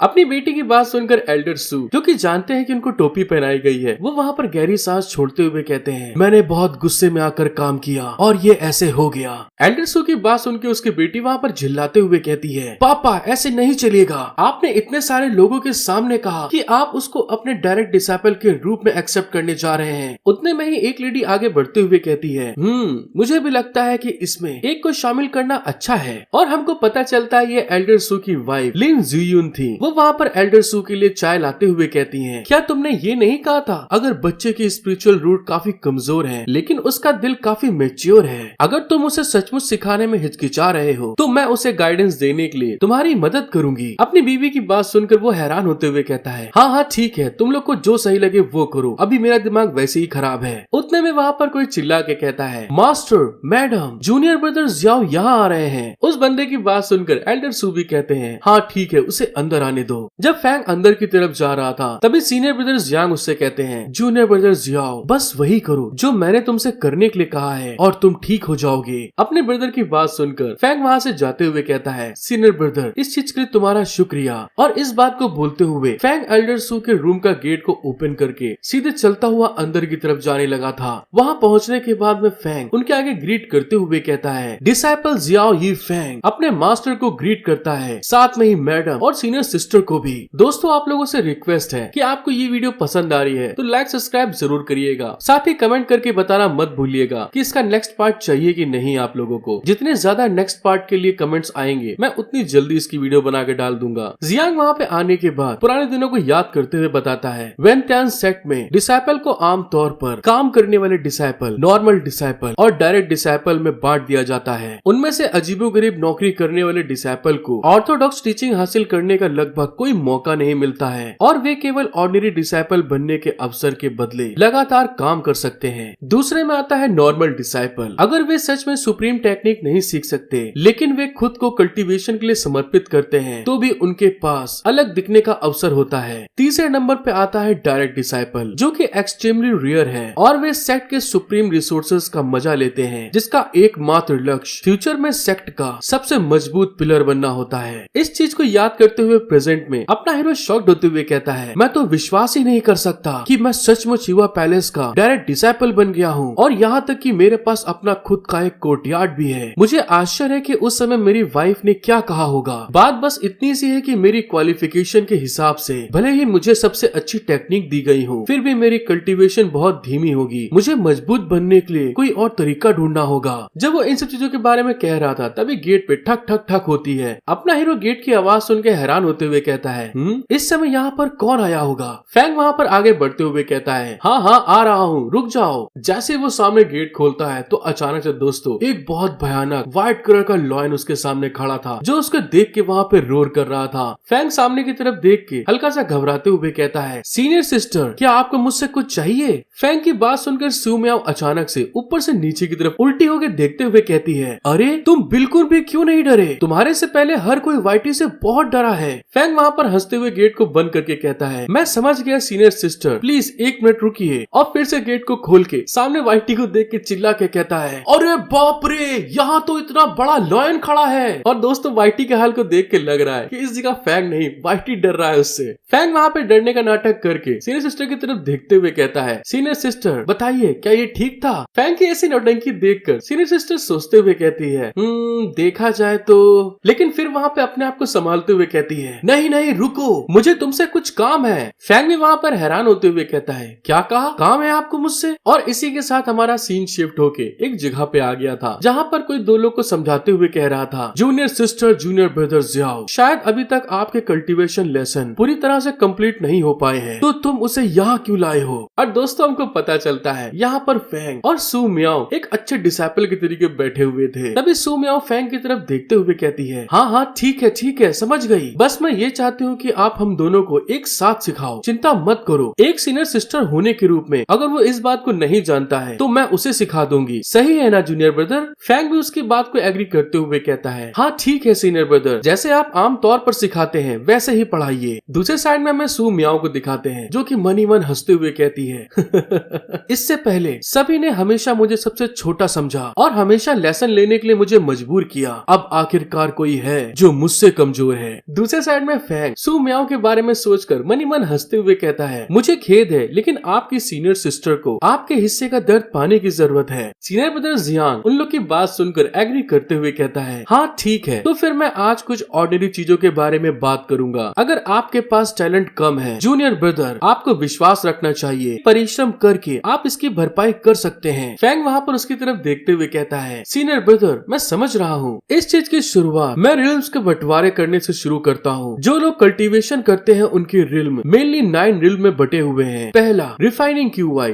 दूसरा फाउंडेशन बिल्डिंग, तीसरा गोल्डन कोर, चौथा नेशन सोल, पांचवा ट्रांसेंडेंट, छठवां बॉडी रिकम्बाइनिंग, सातवां हालो स्पिरिट, आठवां महायाना और आखिरी में क्रॉसिंग ट्रिब्यूलेशंस। वेंटियन के 9 स्क्रोल्स हर एक मेजर रिल्म से रिलेटिव है। आज मैं सबसे पहले बात करूंगा। जैसे वो कुछ आगे बोलने वाला था, सू मियाओ को दिखाते हैं जो वहाँ पर पढ़ाई की बातों से ऊबते हुए जमाई लेते हुए कहती है, ये सब सीखी हुई चीजें हैं जो मैंने पहले सीखी थी, अब मैं आखिरकार आराम कर सकती हूँ। मैं पहले एक झपकी ले लूंगी। वैसे भी जूनियर ब्रदर की क्वालिफिकेशन को देखते हुए उसे सीखने में कुछ समय लगेगा। जैसे वो झपकी लेने वाली थी तभी अचानक से सीनियर ब्रदर जियाओ चिल्लाते हुए कहते हैं, जूनियर सिस्टर सू आप क्या कर रही है यहाँ पर। उसकी इस आवाज को सुनकर वो बहुत ज्यादा घबराते हुए चिल्ला के कहती है, हाँ कौन है। तभी वहाँ पर सीनियर जियाओ उनकी तरफ देखते हुए कहते हैं, अब मैं तुम्हारी उस स्वॉट टेक्निक का टेस्ट लूंगा जो मैंने तुम्हें कल सिखाई थी। सीनियर जियाओ की इस बात को सुनकर सू मियाओ वहाँ पे घबराते हुए कहती है, क्या कहा? लेकिन क्या तुमको सीनियर ब्रदर के साथ में पिछले टॉपिक के ऊपर बातचीत नहीं करनी चाहिए? उसकी इस बात को सुनकर सीनियर जियाओ सामने की तरफ उंगली से इशारा करते हैं। तो दूसरे साइड में दोस्तों हमें अपना हीरो फैंग दिखाते हैं जो कि वहाँ पर खूब रंगबाजी में, खूब स्पीड में उस स्वॉट टेक्निक की प्रैक्टिस कर रहा था, बोले तो टेस्ट दे रहा था। उसको देखते हुए सीनियर जियाओ बताते हैं, मैंने उसके साथ में पिछले टॉपिक्स के ऊपर बातचीत कर ली है और उसने भी उन टॉपिक को अच्छे से सीख लिया है। फैंग को इतने अच्छे तलवारबाजी करते हुए देखकर सू मियाओ वहाँ पे शॉक्ड होते हुए कहती है, ये कैसे हो सकता है और मैं कितनी देर के लिए सोई थी? सीनियर जियाओ वहाँ पे सामने की तरफ देखते हुए कहते हैं, अभी तो केवल 1 घंटा ही बीता है। अगर जूनियर ब्रदर की क्वालिफिकेशन कम है लेकिन फिर भी वो बहुत ज्यादा इंटेलिजेंट है। जब मैं उसे कुछ भी सिखाता हूँ तो वो उसे एक बार में देखकर ही याद कर लेता है और फिर जब मैं किसी और को देखता हूँ, जैसे वो कुछ आगे बोलने वाला था, सू मियाओ वहाँ पे शॉक्ड होते हुए कहती है, क्या कहा? बस 1 घंटा? क्या इतनी देर में पूरी दुनिया पलट गई है? और इस चीज को बोलते हुए उसके दिमाग में बहुत सारा ख्याल आ रहे थे जो कि दोस्तों अलग लैंग्वेज में लिखे हुए हैं। फैंग वहाँ पर सू मियाओ की तरफ आगे बढ़ते हुए कहता है, सीनियर सिस्टर क्या गलत है? आप इतना उदास क्यों हैं? सू मियाओ वहाँ पर गुस्से में उसका हाथ पकड़ के दूसरी तरफ ले जाते हुए चिल्ला के कहती है, जूनियर ब्रदर चलो दूसरे सीनियर ब्रदर के पास चलते हैं और वहाँ जाके तिलिस्मान और फॉर्मेशन के बारे में सीखते हैं। उसकी ऐसी हरकत को देखकर फैंग वहाँ पे हैरान हो चुका था। दूसरे साइड में सू मियाओ बहुत ज्यादा स्पीड में अपने शेर की तरफ आगे बढ़ते हुए कहती है, वाइटी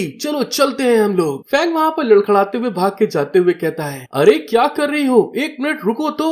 इन सारी हरकतों को जब सीनियर जियाओ देखते हैं तो वहाँ पर स्माइल करते हुए कहते हैं, ऐसा लगता है कि जूनियर सिस्टर अब एक परेशानी को फील कर रही है जो बिल्कुल भी बुरा नहीं है। इसी के साथ अपना हीरो फैंग हमें उस चीज के बारे में बताता है, तिलिस्मान और फॉर्मेशन देखा जाए तो एक ही चीज है, लेकिन स्पिरिचुअल एनर्जी को एक स्पेशल तरीके से ऑपरेट करने की परमिशन देने से नॉर्मल से कहीं ज्यादा ये इफेक्टेड हो जाता है। उतने में हमारा सीन शिफ्ट होके दूसरे ब्रदर की तरफ आ गया था जो वहाँ पर उनको सिखा रहा था। आज हमारा सबसे बेसिक लेसन 3 ग्राम फॉर्मेशन से शुरू करेंगे, जिसे हम लोग कहते हैं क्यान गुआ, हेवनली सर्कल को इकट्ठा करना और अच्छे लोगों को हेवन के रास्ते को फॉलो करना चाहिए। इस बार अपने सीनियर ब्रदर को पढ़ाते हुए देखकर सू मियाओ खिसियाते हुए कहती है, नहीं इस बार मैं नहीं सोऊंगी क्योंकि मैं अब एक सीनियर सिस्टर हूँ। उसको ऐसा करते हुए देखकर सीनियर ब्रदर उससे कहते हैं, मियाओ किंग आज बहुत मेहनती है, या यूँ कहें कि ऐसा लगता है कि जूनियर ब्रदर जियाओ को बहुत डाउट्स हैं। मियाओ किंग उनकी बात सुनकर खुश होते हुए कहती है, बेशक अब जूनियर ब्रदर के लिए इस तरह की डीप नॉलेज को ना जानना नॉर्मल बात है। अगर तुम्हारा कोई भी क्वेश्चन हो, जैसे वो कुछ आगे बोलने वाली थी, फैंग वहाँ पर खड़ा होकर सीनियर ब्रदर को ग्रीट करते हुए कहता है, ये सच है कि मेरे मन में डाउट्स हैं, इसलिए मैं उन पर आपसे बातचीत करना चाहता हूँ। सीनियर ब्रदर उसकी बात सुनकर खुश होते हुए कहते हैं, ओहो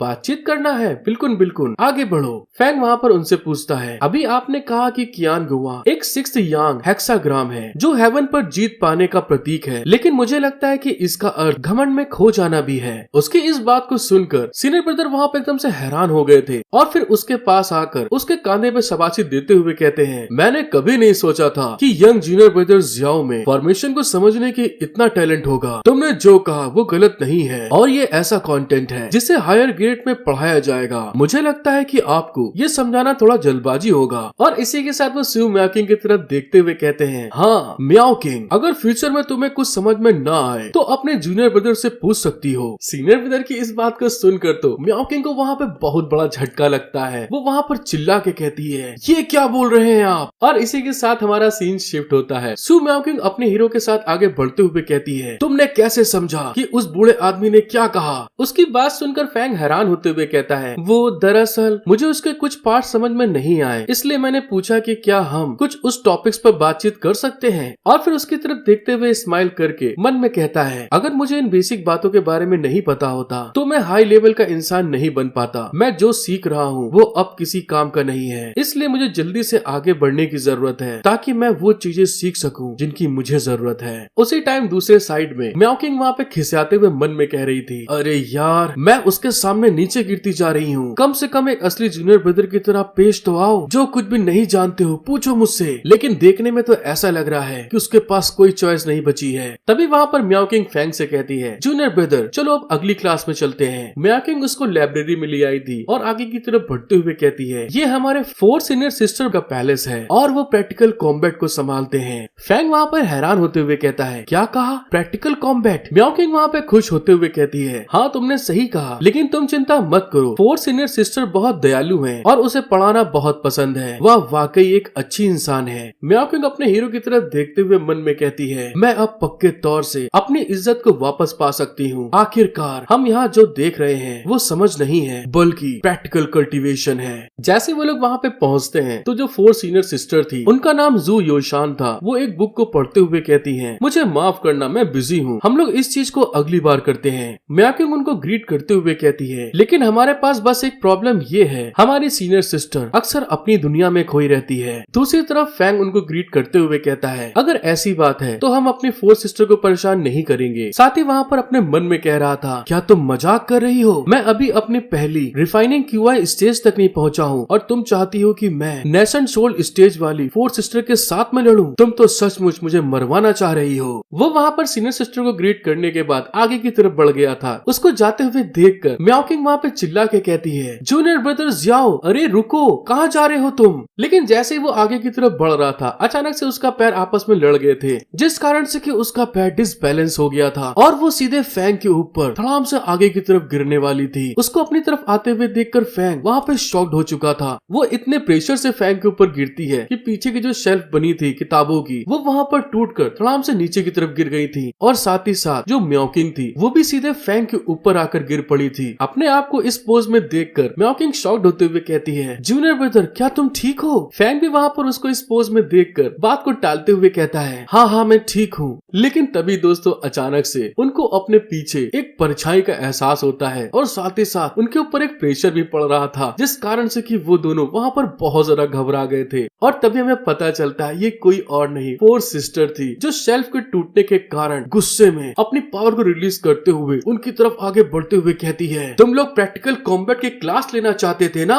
मैंने सही कहा। उनके प्रेशर को फील करने के बाद तो इन दोनों के हाल बहुत ज्यादा खराब हो चुके थे। म्याओकिंग वहाँ पर घबराते हुए कहती है, वो शायद बात ये है अभी हमें क्लास नहीं लेनी चाहिए। फैंग भी वहाँ पर घबराते हुए कहता है, हाँ बिल्कुल सही पकड़े हैं, हम तो बस यहाँ से निकलने ही वाले थे। निकलने की बात सुनकर जो सीनियर सिस्टर थी वो वहाँ पर गुस्से में गेट के ऊपर हाथ मारते हुए उसको धड़ाम से बंद करके कहती है, तुम लोग चिंता मत करो, अब आमी मोंजली का। लेकिन फिर वहाँ पर अपने प्रेशर को खत्म करते हुए गुस्से में एक क्रीपी स्माइल देके कहती है, मैं कोई डीमन नहीं हूँ जो तुम्हें खा जाऊंगी। और इसी के साथ दोस्तों हमारा सीन शिफ्ट होता है और हमको गुवानगन पैलेस दिखाते हैं और उस पैलेस के अंदर एक रूम में जहाँ पर एक लेडी जो देखने में बहुत खूबसूरत थी वो नहा रही थी और पीछे से कोई आते हुए कहता है, पैलेस मास्टर इसके बाद आपकी और इमोर्टल बायून की मीटिंग होगी। उसकी बात सुनकर हानियान उससे कहती है, इस मीटिंग को आगे पीछे सेट कर दो, मुझे कुछ और काम निपटाने हैं। अपनी जूनियर को भेजने के बाद हानियान वहाँ पर अपने मन में सोच रही थी, मुझे ताजुब हो रहा है कि वो कमीना अभी तक वुयू पैलेस में कैसे टिका हुआ है। दोस्तों इसके आगे के एपिसोड बहुत धांसू होने वाले हैं और साथ ही साथ जो उसकी स्टोरी है वो भी बहुत औसम है। अपने पैलेस मास्टर की इस तरह की बात सुनकर हमें वही 2 लड़कियां दिखाते हैं। काली बाल वाली लड़की कहती है, क्या हो रहा है, क्या पैलेस मास्टर अभी तक नाराज है? अपने साथी की बात सुनकर लाल वाली लड़की कहती है, हाँ यार, जब से वो वापस आई हैं उनका मूड बहुत खराब है, किसी भी हालत में चाहे जो भी हो जाए उनके कमरे में एंटर मत करना।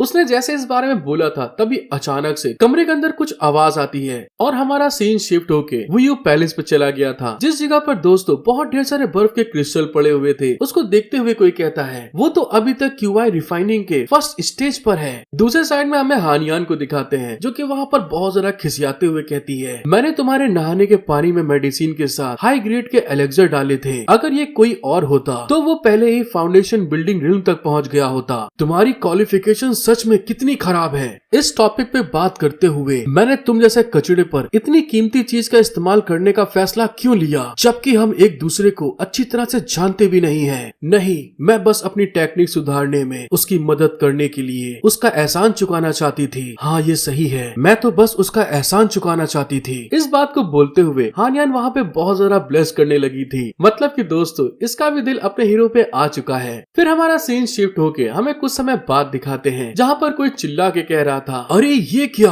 तुम तो एक रात में ही क्यूआई रिफाइनिंग के फर्स्ट स्टेज में पहुँच गए हो। दूसरे साइड में अपना हीरो वहाँ पे ग्रीट करते हुए कहता है, ये सब उन एलेक्सर्स के बदौलत हुआ है जो मेरे मास्टर ने मुझे दी। दूसरे साइड में हमें एल्डर सू को दिखाते हैं जो वहाँ पर हैरान होते हुए कहता है, भले ही ये हर्ब हो लेकिन फिर भी वो इतनी ज्यादा इफेक्टिव नहीं होनी चाहिए। चाहिए। लेकिन दूसरे साइड में जो उसकी वाइफ थी वहाँ पे स्माइल करते हुए कहती है, ये तो बहुत अच्छी बात है कि तुम इस प्रॉब्लम से बाहर निकलने में सफल रहे, लेकिन याद रखो कि विनम्र बने रहो और घमंड को कभी अपने मन पर हावी ना होने देना। फैंग उनकी इस बात को समझ के रूम से बाहर की तरफ निकलता है तो सामने की तरफ उसको सीनियर ब्रदर जियाओ दिखाई देते हैं, जो उसकी तरफ देखते हुए कहते हैं, जूनियर ब्रदर जियाओ, बहुत बढ़िया काम किया तुमने। मैंने सुना है कि तुम अपने QI स्टेज के फर्स्ट लेवल तक पहुंच चुके हो। फैंग उनकी तरफ देखते हुए कहता है, हाँ मैं बहुत लकी था। सीनियर ब्रदर जियांग इस बार उसकी गर्दन को पकड़ के उसके साथ खिलवाड़ करते हुए कहते हैं, लकी होना भी एक ताकत का हिस्सा है और मेरी राय में तुम्हारा टैलेंट शुरू से ही बुरा नहीं था।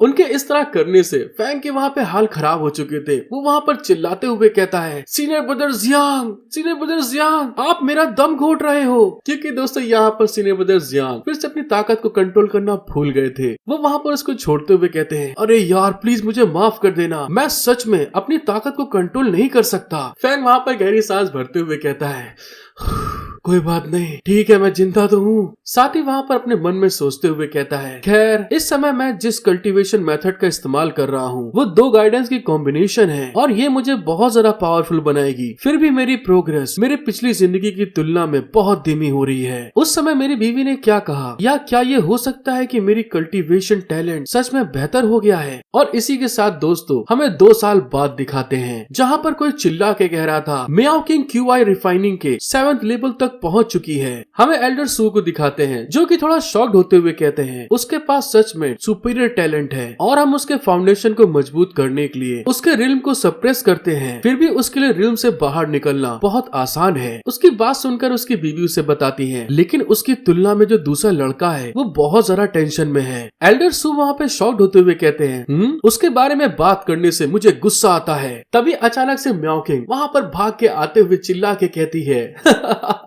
मैंने ब्रेक थ्रू कर लिया, जूनियर ब्रदर तुम कहाँ पर हो। और दोस्तों 2 साल बाद देखने में मियाओ किंग सच में पहले से बहुत ज्यादा बड़ी और खूबसूरत दिखने लगी है। दूसरे साइड में हमें अपने हीरो जियाओ यी फैंग को दिखाते हैं, जो कि उसके आगे ग्रीट करते हुए कहता है, सीनियर सिस्टर ब्रेक थ्रू करने के लिए तुम्हें बहुत बधाई हो। मियाओ किंग जब उसकी तरफ देखती है तो वहाँ पे हैरान होते हुए कहती है, अरे तुम तो अभी भी QI रिफाइनिंग के 4th लेवल पर ही क्यों हो। फैंग वहाँ पे झिझकते हुए कहता है, वो बात ये है ना, मेरी क्वालिफिकेशन बहुत खराब है। उन दोनों को इस तरह से चिपक के आपस में बात करते हुए देखकर जो एल्डर सू थे वहाँ पे खिसियाते हुए कहते हैं, 2 साल, क्या तुम्हें पता है मैंने उसके लिए 2 साल तक क्या किया है। उसने जितने ट्रेजर को इस्तेमाल किया है उससे तो मैं एक सुअर को भी उससे ज्यादा तेजी से कल्टीवेशन करा सकता था। एल्डर सू को भड़कते हुए देखकर उसकी बीवी समझाते हुए कहती है, अरे शांत हो जा मेरे गदाधारी भीम, शांत हो जा। अपनी बीवी की बात सुनकर एल्डर सू वहाँ पे शांत होते हुए कहते हैं, नहीं मैं पहले वापस जा रहा हूँ, मुझे लगता है कि अगर मैंने उसका चेहरा देखा तो मैं उसे पेल दूंगा। एल्डर सू की वाइफ उसकी बात को समझते हुए कहती है, अगर ऐसी बात है तो चलो ठीक है, हम लोग साथ में चलते हैं। और अगले ही पल वो दोनों अपनी पावर को यूज करते हुए वहाँ से गायब हो गए थे। वो वहाँ पर गहरी सांस छोड़ते हुए कहता है, मास्टर यहाँ से क्यों चले गए। दूसरे साइड में हमें मियाओ किंग को दिखाते हैं, जो कि उसको बड़ी प्यार भरी निगाहों से देखते हुए कहती है, अबे इन सब चीजों की परवाह कौन करता है कि वो बूढ़ा आदमी क्या सोच रहा है। जूनियर ब्रदर चलो खेलने चलते हैं। फैंग वहाँ पे थोड़ा घबराते हुए कहता है, वो बात ये है, लेकिन मुझे अभी भी कल्टीवेशन करने की जरूरत है। लेकिन दोस्तों मियाओ किंग तो ऑलरेडी अपने फैंग से बहुत पावरफुल हो चुकी है, जिस कारण से कि अपनी स्किल को यूज करते हुए उसने वहाँ पर फैंग को रोप में जकड़ लिया था और हवा में उड़ते हुए आगे की तरफ ले जा रही थी, जिसको देखकर फैंग चिल्ला के कहता है, हे सीनियर सिस्टर ये तुम क्या कर रही हो। मियाओ किंग वहाँ पर हंसते हुए कहती है, ओफो सब कुछ ठीक है, वैसे भी तुम इतनी स्लो कल्टीवेशन करते हो और मुझे यकीन है अगर तुम 1-2 दिन कल्टीवेशन नहीं भी करोगे तो ठीक है। क्या तुम जानते हो मैं तुम्हें एक ग्रेट पैलेस ले जा रही हूँ। इतनी स्पीड में जाने के कारण फैंग के हाल वहाँ पे खराब हो चुके थे। वो वहाँ पे घबराते हुए कहता है, हाँ हाँ ठीक है, मुझे लगता है कि मैं तुम्हारे साथ चलूंगा। फिर वहाँ पे घबराते हुए मन में कहता है, मैंने नहीं सोचा था 2 टेक्निकों का कॉम्बिनेशन आगे बढ़ के इतना धीमा होगा। आखिर मेरी बीवी ने मुझे इतना समय क्यों दिया कि मैं एक रात में ही इसे हासिल करने में कामयाब हो गया। दूसरे साइड में हमें म्याओकिंग को दिखाते हैं जो फैंग को किडनैप करके आगे की तरफ ले जाते हुए कहती है, जूनियर ब्रदर, मैं और तुम और ज्यादा तेजी से उड़ने वाले हैं। उसको इतनी तेज स्पीड से जाते हुए देखकर फैंग वहाँ पे चिल्ला के कहता है, अरे मेरी माँ, थोड़ा धीमे चलो।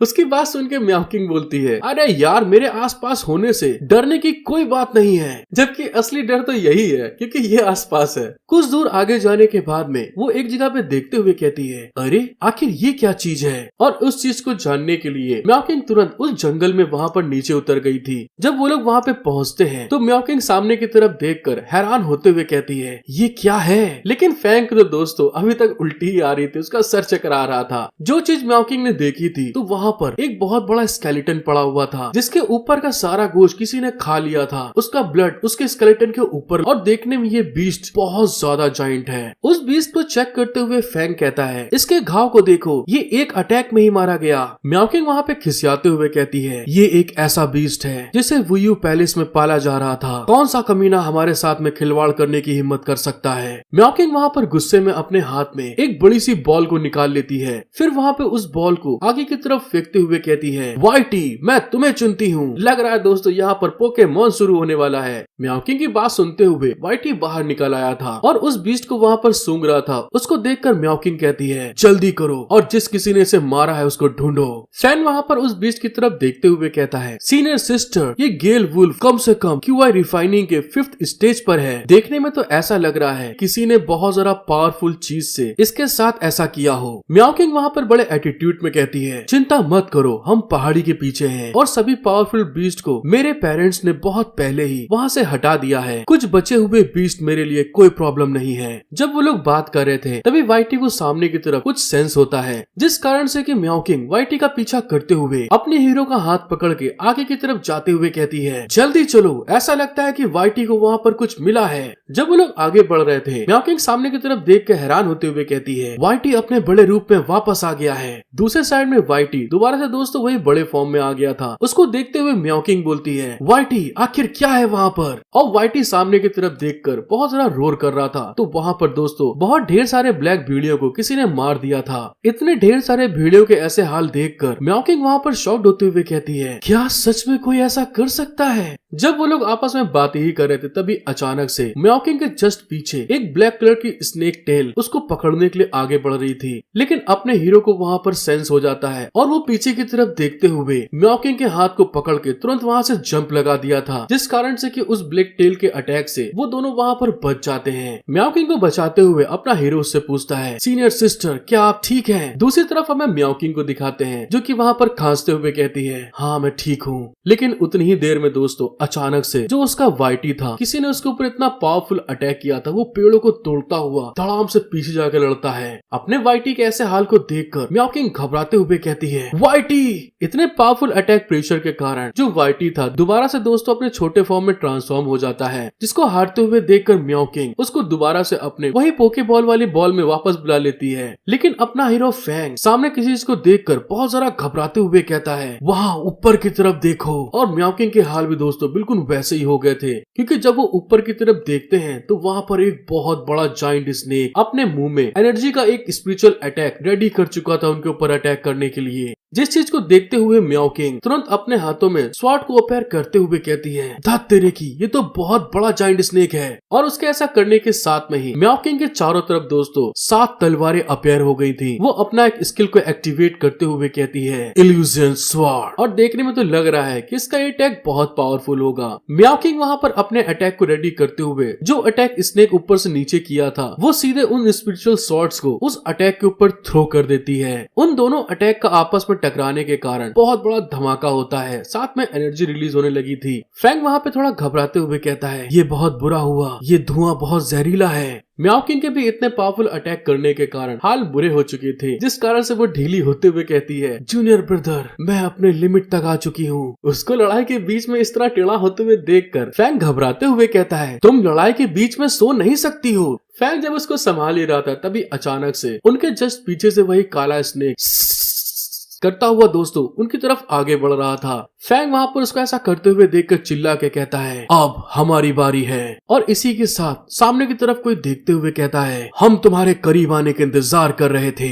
जैसे ही वो स्नेक उनके करीब आता है तो अचानक से दोस्तों ज़ियाओकिंग वहाँ पर अपना एक फॉर्मेशन स्किल को एक्टिवेट करते हुए उस सांप के चारों तरफ अपनी बहुत बड़ी बड़ी शॉट्स का एक फॉर्मेशन बना दिया था ताकि वो उसको वहाँ पर जकड़ सके। दूसरी तरफ वो सांप भी कोई कमजोर बीस्ट नहीं था। जब ज़ियाओकिंग ऐसा कर रही थी तो वो भी अपना पूरे की पूरी जान लगा रहा था। वो वहाँ पर जोर जोर से रोर कर रहा था, जिस कारण से कि उसका पावर प्रेशर पूरी जगह पे रिलीज होना स्टार्ट हो गया था। और कुछ देर के बाद हमें दिखाया जाता है ज़ियाओकिंग के उस फॉर्मेशन के कारण वो चारों तरफ से रबर बैंड के तरीके दोस्तों बंध चुका था। वो स्नेक खड़े होने की तो बहुत कोशिश करता है लेकिन कामयाब नहीं हो पा रहा था। दोस्तों इसके आगे के एपिसोड और ज्यादा बिंदास होने वाले हैं। अगर आपको ये न्यू वीडियो देखने में मजा आई है तो प्लीज गाइस ज्यादा लाइक करें, सब्सक्राइब करें, कमेंट करके बताएं मुझे कि आपको वीडियो कैसी लगी। जितने ज्यादा मेरे पास नेक्स्ट पार्ट के कमेंट आएंगे उतनी जल्दी मैं लेके आऊंगा। और दोस्तों आगे के एपिसोड बहुत ज्यादा धमाकेदार होने वाले हैं। आपको ये वीडियो पसंद आती है तो सब्सक्राइब, लाइक, शेयर, कमेंट करना बिल्कुल मत भूलिएगा। एपिसोड की शुरुआत वहीं से होती है जहाँ पर मीओकिंग ने उस स्नेक डीमन को अपने एराई फॉर्मेशन में पूरी तरह से कैद कर लिया था। वो स्नेक डीमन वहाँ पर हिल भी नहीं पा रहा था। मीओकिंग ने भी वहाँ पर अपनी बहुत ढेर सारी स्पिरिचुअल पावर को इस्तेमाल कर लिया था, जिस कारण से उसकी हाल वहाँ पे खराब हो चुके थे। वो आगे की तरफ बढ़ते हुए कहती है, जूनियर ब्रदर तुम्हारा शुक्रिया। लेकिन जब वो आगे की तरफ बढ़ रही थी तो उसके पैर वहाँ पर डगमगाना स्टार्ट हो गए थे, जिस चीज को देखकर अपना हीरो तुरंत उसके पास जाकर उसको संभालते हुए कहता है, सीनियर सिस्टर संभल के। मीओकिंग वहाँ पर बड़ी मुश्किल से अपने आप को रोकते हुए कहती है, मैं ठीक हूँ, बस गलती से मुझे सांप का जहर लग गया था। चलो जल्दी से सेट में वापस लौटे और अपने पेरेंट्स को पूरी यहाँ का सिचुएशन बताएं।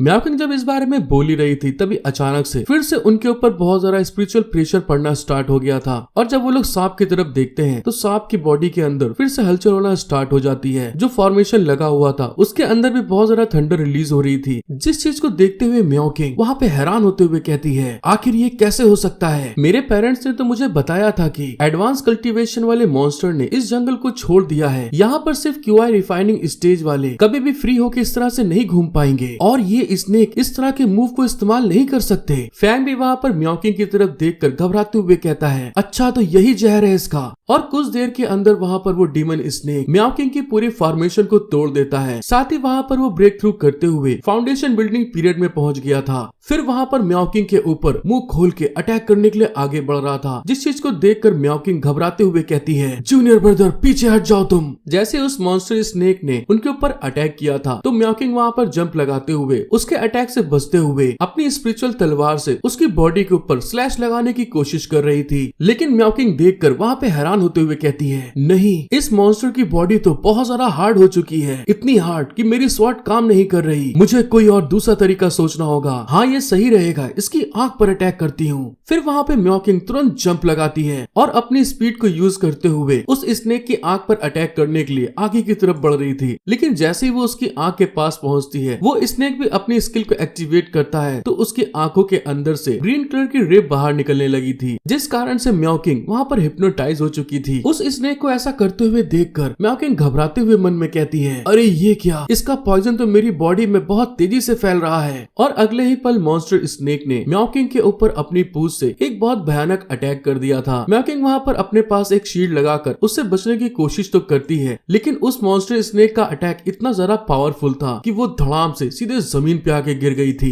और उस अटैक के प्रेशर के कारण मीओकिंग की हालत पहले से बहुत ज्यादा खराब हो चुकी थी। मीओकिंग वहाँ पर खड़े होने की कोशिश कर ही रही थी, लेकिन तभी अचानक से फिर से वो स्नेक अपना मुंह खोल के मीओकिंग के ऊपर अटैक करने के लिए आगे की तरफ आ रहा था, जिस चीज को देखकर मीओकिंग घबराते हुए कहती है, क्या यही मेरी जिंदगी का आखिरी दिन है आज? लेकिन वो मॉन्स्टर स्नेक जैसे ही मीओकिंग के पास पहुंचता है बिल्कुल एंड टिल पे, वो स्नेक मीओकिंग को नहीं खा पाता। किसी ने उसकी पूंछ को पीछे से पकड़ लिया था, वो आगे नहीं बढ़ पा रहा था। और हमको पता चलता है अपना हीरो फैंग उस स्नेक की पूंछ को पीछे से पकड़े हुए गुस्से में चिल्ला के कहता है, क्या तेरे को ऐसा लग रहा है मैं यहाँ पर मौजूद ही नहीं हूँ? मीओकिंग अपने हीरो को देखकर वहाँ पे रोते हुए कहती है, जूनियर ब्रदर। दूसरे साइड में अपना हीरो फैंग अपनी पूरी जान लगाकर उस स्नेक को वहाँ पर पीछे की तरफ घसीटता है और बहुत सारा प्रेशर के साथ उसको वहाँ पर पूंछ से पकड़ के गोल गोल घुमाते हुए दूर फेंकते हुए कहता है, तेरी माँ के साले यहाँ से निकल जा तू। फैंग ने भी वहाँ पर अच्छा खासा जान लगा दिया था और वो स्नेक कहीं दूर जाकर धड़ाम से गिरता है। फैंग वहाँ पर आगे बढ़ते हुए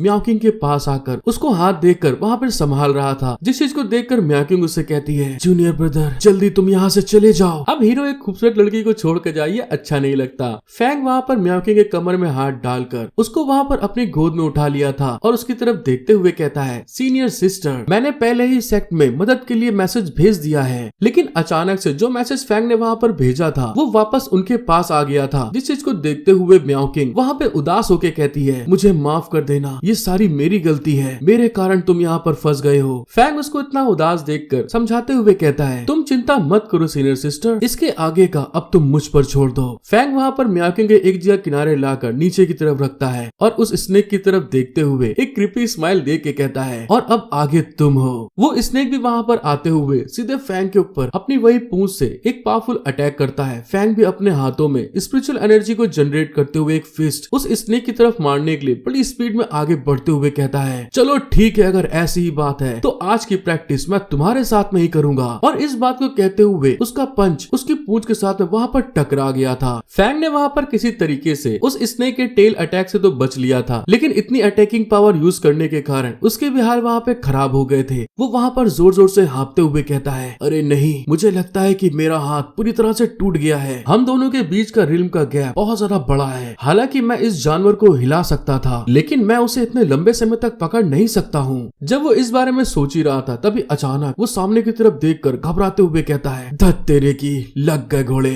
क्योंकि दोस्तों वो मॉन्स्टर स्नेक अपने मुंह में वही स्पिरिचुअल एनर्जी का अटैक रेडी कर रहा था फैंग के ऊपर अटैक करने के लिए, जिसको देखते हुए वो चिल्ला के कहता है, अबे यार ये नहीं होना चाहिए था। और बहुत ज्यादा स्पीड को यूज करते हुए वो उसके अटैक को रोकने के लिए भागता हुआ आगे की तरफ बढ़ता है और उस स्नेक के अटैक के नीचे पहुंचकर उसके जबड़े के ऊपर एक पावरफुल किक लगा दी थी, जिस कारण से कि उसका अटैक वहां पे नलीफाई हो जाता है और साथ ही साथ उस स्नेक के मुंह से भी खून निकल आया था। फैंग वहां पर अपनी पावर को देखते हुए खुश होकर कहता है, ये इतना बुरा भी नहीं था। लेकिन उतनी ही देर में फिर से वो स्नेक अपनी पूंछ को फैंग के ऊपर अटैक करने के लिए छोड़ दिया था और एक हंटर के तरीके फैंग के ऊपर धड़ाधड़ पूंछ चला रहा था। लेकिन जब वो उस जगह पर देखता है तो वहाँ पर फैंग मौजूद ही नहीं था, जिस चीज को देखकर वो वहाँ पर बहुत ज्यादा गुस्सा आ गया था। और तभी अचानक से फैंग उसके पीठ के पीछे धीरे धीरे चलता हुआ उसके सर पे पहुंचने वाला था। जैसे वो मॉन्स्टर स्नेक देखता है कि मेरे खोपड़ी पे आने वाला है, वो तुरंत अपनी स्पीड को यूज करते हुए उस जंगल में जितने भी पेड़ थे फैंग को लड़ाते हुए अपनी पीठ से नीचे उतारने की कोशिश कर रहा था। इतनी ज्यादा कस के चीजों से लड़ाने के कारण फैंग को वहाँ पर बहुत दिक्कतों का सामना करना पड़ रहा था और वहाँ पर वो चिड़चिड़ाते हुए कहता है, तू कमीने हरामखोर बीस्ट, तेरी माँ का भोजन, साले मैं तेरे को नहीं छोड़ूंगा।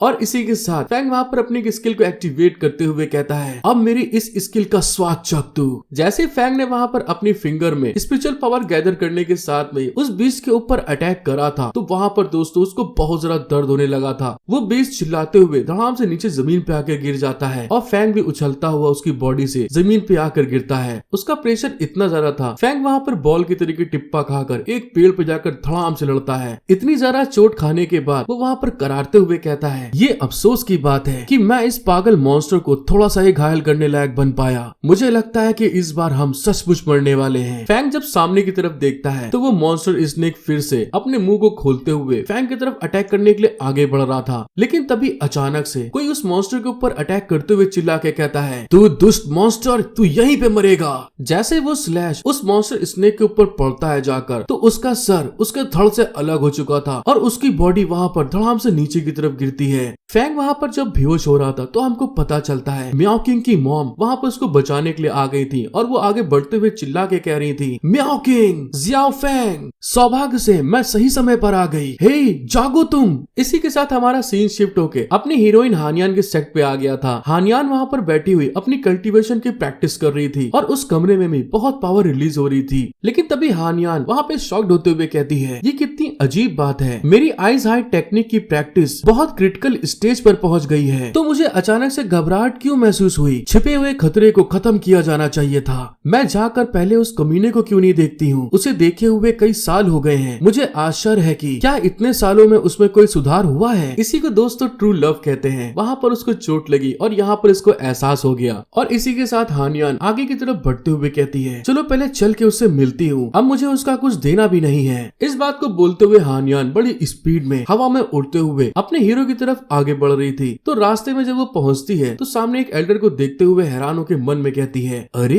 क्या ये ताओइस्ट एल्डर गैंगशैंग नहीं है? ताओइस्ट एल्डर भी वहाँ पर उसको महसूस करते हुए उस तरफ देखते हैं तो वहाँ पर हानियान अपनी स्पीड को यूज करते हुए उनके पास जाकर कहती है, जिस दिशा में आप जा रहे हैं उसे देखते हुए क्या आप वीयू पैलेस नहीं जा रहे हैं? लेकिन आप किस काम से जा रहे हैं? वो एल्डर हानियान को बताते हैं, अरे हाँ, क्या आपको अभी भी याद है जूनियर ब्रदर क्यान यी ने कुछ साल पहले ही एक डिसाइपल को एक्सेप्ट किया था और अभी अभी जूनियर ब्रदर क्यान यी ने मुझे मैसेज भेजा है कि उसका डिसाइपल बहुत गंभीर रूप से घायल है, मुझसे उसकी मदद करने के लिए कहा और उन्होंने मुझसे ये भी कहा कि ये एक ऐसा इंसान है जिसकी कोई स्पिरिचुअल रूट नहीं है। एल्डर की बात जैसे खत्म होती है, हानियान उस बात को सुनने के बाद तो एकदम पागलों के तरीके अपनी स्पीड को इतनी तेज कर लेती, एल्डर को वहाँ पर अपनी शील्ड को यूज करना पड़ता है। हानियान को इतनी ज्यादा स्पीड में वीयू पैलेस की तरफ जाते हुए देखकर वो एल्डर शॉक्ड होकर कहते हैं, जूनियर सिस्टर गोंगहान, आप इतनी तेजी में कहाँ जा रही हैं? आप इनको क्या मालूम, वो तो टुरुलू लव है। हमारा सीन शिफ्ट होकर वीयू पैलेस पे आता है जहाँ पर म्याओ किंग अभी भी बेहोश पड़ी हुई थी और सेकंड ब्रदर वहाँ पर उसका ख्याल रख रहे थे। जिस चीज को देखते हुए फोर्थ सिस्टर उससे कहती है, सेकंड ब्रदर अब म्याओ किंग की सिचुएशन कैसी है? सेकंड ब्रदर भी थोड़ा परेशान होते हुए कहते हैं, कुछ फ्रैक्चर्स थे और बाहरी बैंड में सांप का जहर था, लेकिन चिंता मत करो, मैंने उन्हें ठीक कर दिया है और वो 2 दिनों में पूरी तरह से जाग जाएगी। लेकिन अभी तो प्रॉब्लम जूनियर ब्रदर की तरफ से है। दूसरे साइड में हमें सीनियर ब्रदर जियान को दिखाते हैं, वहाँ पर आगे की तरफ बढ़ते हुए सेकंड ब्रदर की तरफ जा रहे थे। उनको आते हुए देखकर सेकंड ब्रदर घबरा के कहते हैं, सीनियर ब्रदर वहाँ की सिचुएशन कैसी है? जूनियर ब्रदर की हालत कैसी है अब? सीनियर जियांग वहाँ पे खिसियाते हुए कहते हैं, जूनियर ब्रदर की चोट बहुत गंभीर थी, मास्टर और मास्टर की वाइफ उसे ठीक करने की पूरी कोशिश कर रहे हैं, लेकिन वो मुश्किल से ही अपनी सांस को रोक पा रहा था।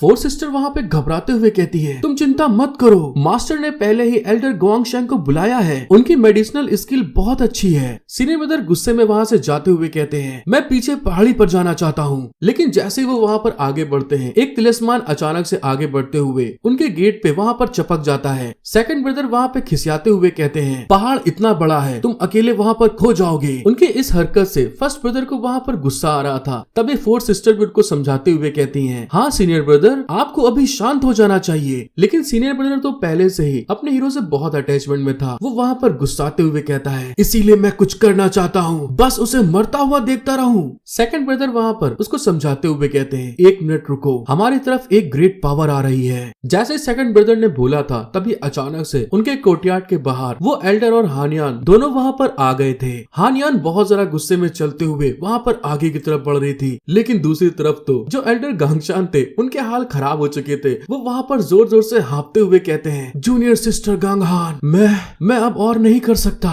मैं बहुत थक गया हूँ, आराम करने दो। उतनी देर में एल्डर सू के तीनों डिसाइपल वहाँ आते हुए उनको ग्रीट करके कहते हैं, हम सीनियर गोंगशेन को सम्मान देते हैं, लेकिन सीनियर गोंग हुआन यहाँ पर क्यों है? इस समय तो हानियान का टेम्पर वैसे ही हाई है दोस्तों। वो वहाँ पर उसकी तरफ घूर के देखते हुए कहती है, जियाओ यी फेंग कहाँ पर है? उसकी इस बात को सुनकर फर्स्ट ब्रदर की हालत खराब हो गई थी। वो घबराते हुए कहता है, वो जूनियर ब्रदर उसका इलाज मास्टर और मास्टर की वाइफ मेन हॉल में कर रहे हैं। बस जैसे उसने इस बारे में बताया था, तुरंत वहाँ पर दोनों एल्डर्स अपनी पावर को यूज करते हुए अचानक से गायब हो गए थे। फर्स्ट ब्रदर वहाँ पे हैरान होके पूछता है, क्या मास्टर ने सीनियर गुआन हान को भी यहाँ पर इनवाइट किया था? सेकंड ब्रदर भी शॉक्ड होते हुए कहता है, नहीं, मैं इस बारे में नहीं जानता। और इसी के साथ हमारा सीन शिफ्ट होके वीयू पैलेस के मेन हॉल में आ जाता है, जहाँ पर एल्डर सू की वाइफ फैंग का लगातार इलाज कर रही थी। जिस चीज को देखकर एल्डर सू कहते हैं, मैडम ये मैं करूंगा, तुम थोड़ी देर के लिए आराम कर लो। एल्डर सू की वाइफ भी फैंग से बहुत अटैच हो चुकी थी, जिस कारण से वो वहाँ पर अपने इलाज को कंटिन्यू करते हुए गुस्से में कहती है, मुझ में अभी भी थोड़ी एनर्जी बची हुई है, लेकिन जियाओ फेंग की नब्ज कमजोर होती जा रही है। मिस्टर गोंगशेन कब आएंगे? उतनी देर में गोंगशेन वहाँ पे आगे बढ़ते हुए कहते हैं, हम यहाँ पर हैं। एल्डर सू पलटते हुए कहते हैं, आखिरकार तुम लोग यहाँ पर आ गए हो। लेकिन जैसे उसकी निगाह हानियान के ऊपर जाती है, वहाँ पे हैरान होते हुए कहता है, अरे सीनियर सिस्टर गुआंग हान, आप यहाँ पर क्या कर रही हैं? गुआंग हान बेचारी अब बोले तो बोले क्या कि वो यहाँ पर फैंग से मिलने आई थी। जब हानियान एल्डर गोंगशेन को खड़े देखती है तो उनके ऊपर चिल्लाते हुए कहती है, तुम अभी भी यहाँ पर खड़े क्यों हो? जाओ और उसे देखो और जल्दी से उसे ठीक करो। सेट में सभी को मालूम है कि ये बहुत जरा गुस्से वाली है। एल्डर गोंगशेन जब इस बात को सुनते हैं तो घबरा के आगे की तरफ बढ़ते हुए कहते हैं, हाँ हाँ ठीक है बॉस, मैं जा रहा हूँ। वहाँ पर पहुँचने के साथ में एल्डर गोंगशेन वहाँ पर अपने हीरो की जांच कर रहे थे, बॉडी को देख रहे थे कि आखिर प्रॉब्लम क्या है, और उसको देखते हुए घबरा के कहते हैं, अरे ये क्या?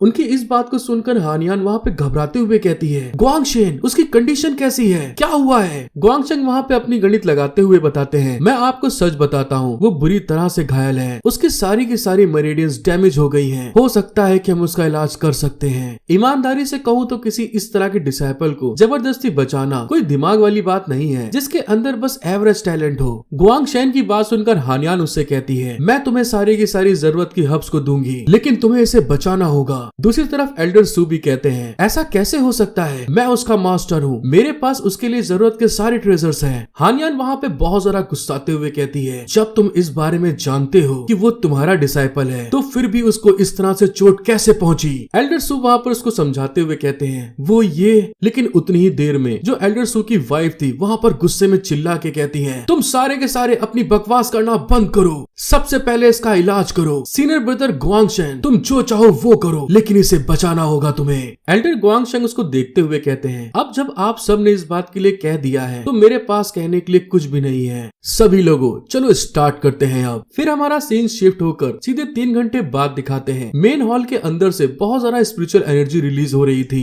एल्डर ग्वांगशेन अपने हीरो की तरफ देखते हुए कहते हैं, अब वो पूरी तरह से सुरक्षित है और खतरे से बाहर है। हानियान इस बात को सुनकर एल्डर ग्वांगशेन से कहती है, इस बार ये सब सीनियर ब्रदर ग्वांगशेन की मदद के कारण हो सका है। हानियान की तारीफ सुनकर ग्वांगशेन वहाँ पे घबराते हुए कहता है, ये कोई बड़ी बात भी नहीं है, इसीलिए शुक्रिया करने की जरूरत नहीं है। पर साथ ही वहाँ पर खिसियाते हुए अपने मन में कहता है, अरे वाह, तुम इतने सारे रेयर मटेरियल्स खर्च कर रही हो जैसे तुम पानी खर्च करती हो, और ये केवल औसत दर्जे के डिसाइपल को ठीक करने के लिए है। जैसा मैंने तुमसे उम्मीद की थी, तुम सभी जो पैलेस मास्टर हो, रिच और पावरफुल हो, ये तुम सभी ने मैजिकल एलेक्सर को इस्तेमाल करके कमाया है। फिर वहाँ पे वो उन लोगों से ग्रीट करते हुए कहते हैं, मुझे कुछ और काम है, इसलिए मैं चलता हूँ। इस बात को कहने के बाद वो अपने मन में रोते हुए कहते हैं, इस बेकार डिसाइपल के ऊपर इतना पैसा खर्चा करना और दूसरों की तुलना करना सच में बहुत दुख देता है। मैं अब यहाँ पर और नहीं रह सकता। हानियान भी वहाँ से आगे बढ़ते हुए कहती है, अब मेरे वापस जाने का भी समय आ गया है। एल्डर सू उसको इस तरह से जाते हुए देखकर शॉक्ड होते हुए उससे कहते हैं, सीनियर सिस्टर गुआनहान, मुझे नहीं पता कि आप मेरे डिसाइपल की इस तरह से मदद क्यों करेंगी। हानियान वहाँ पे रुक के एल्डर सू को बताती है, सबसे पहली चीज तो उसने मेरे ऊपर एक फेवर की थी,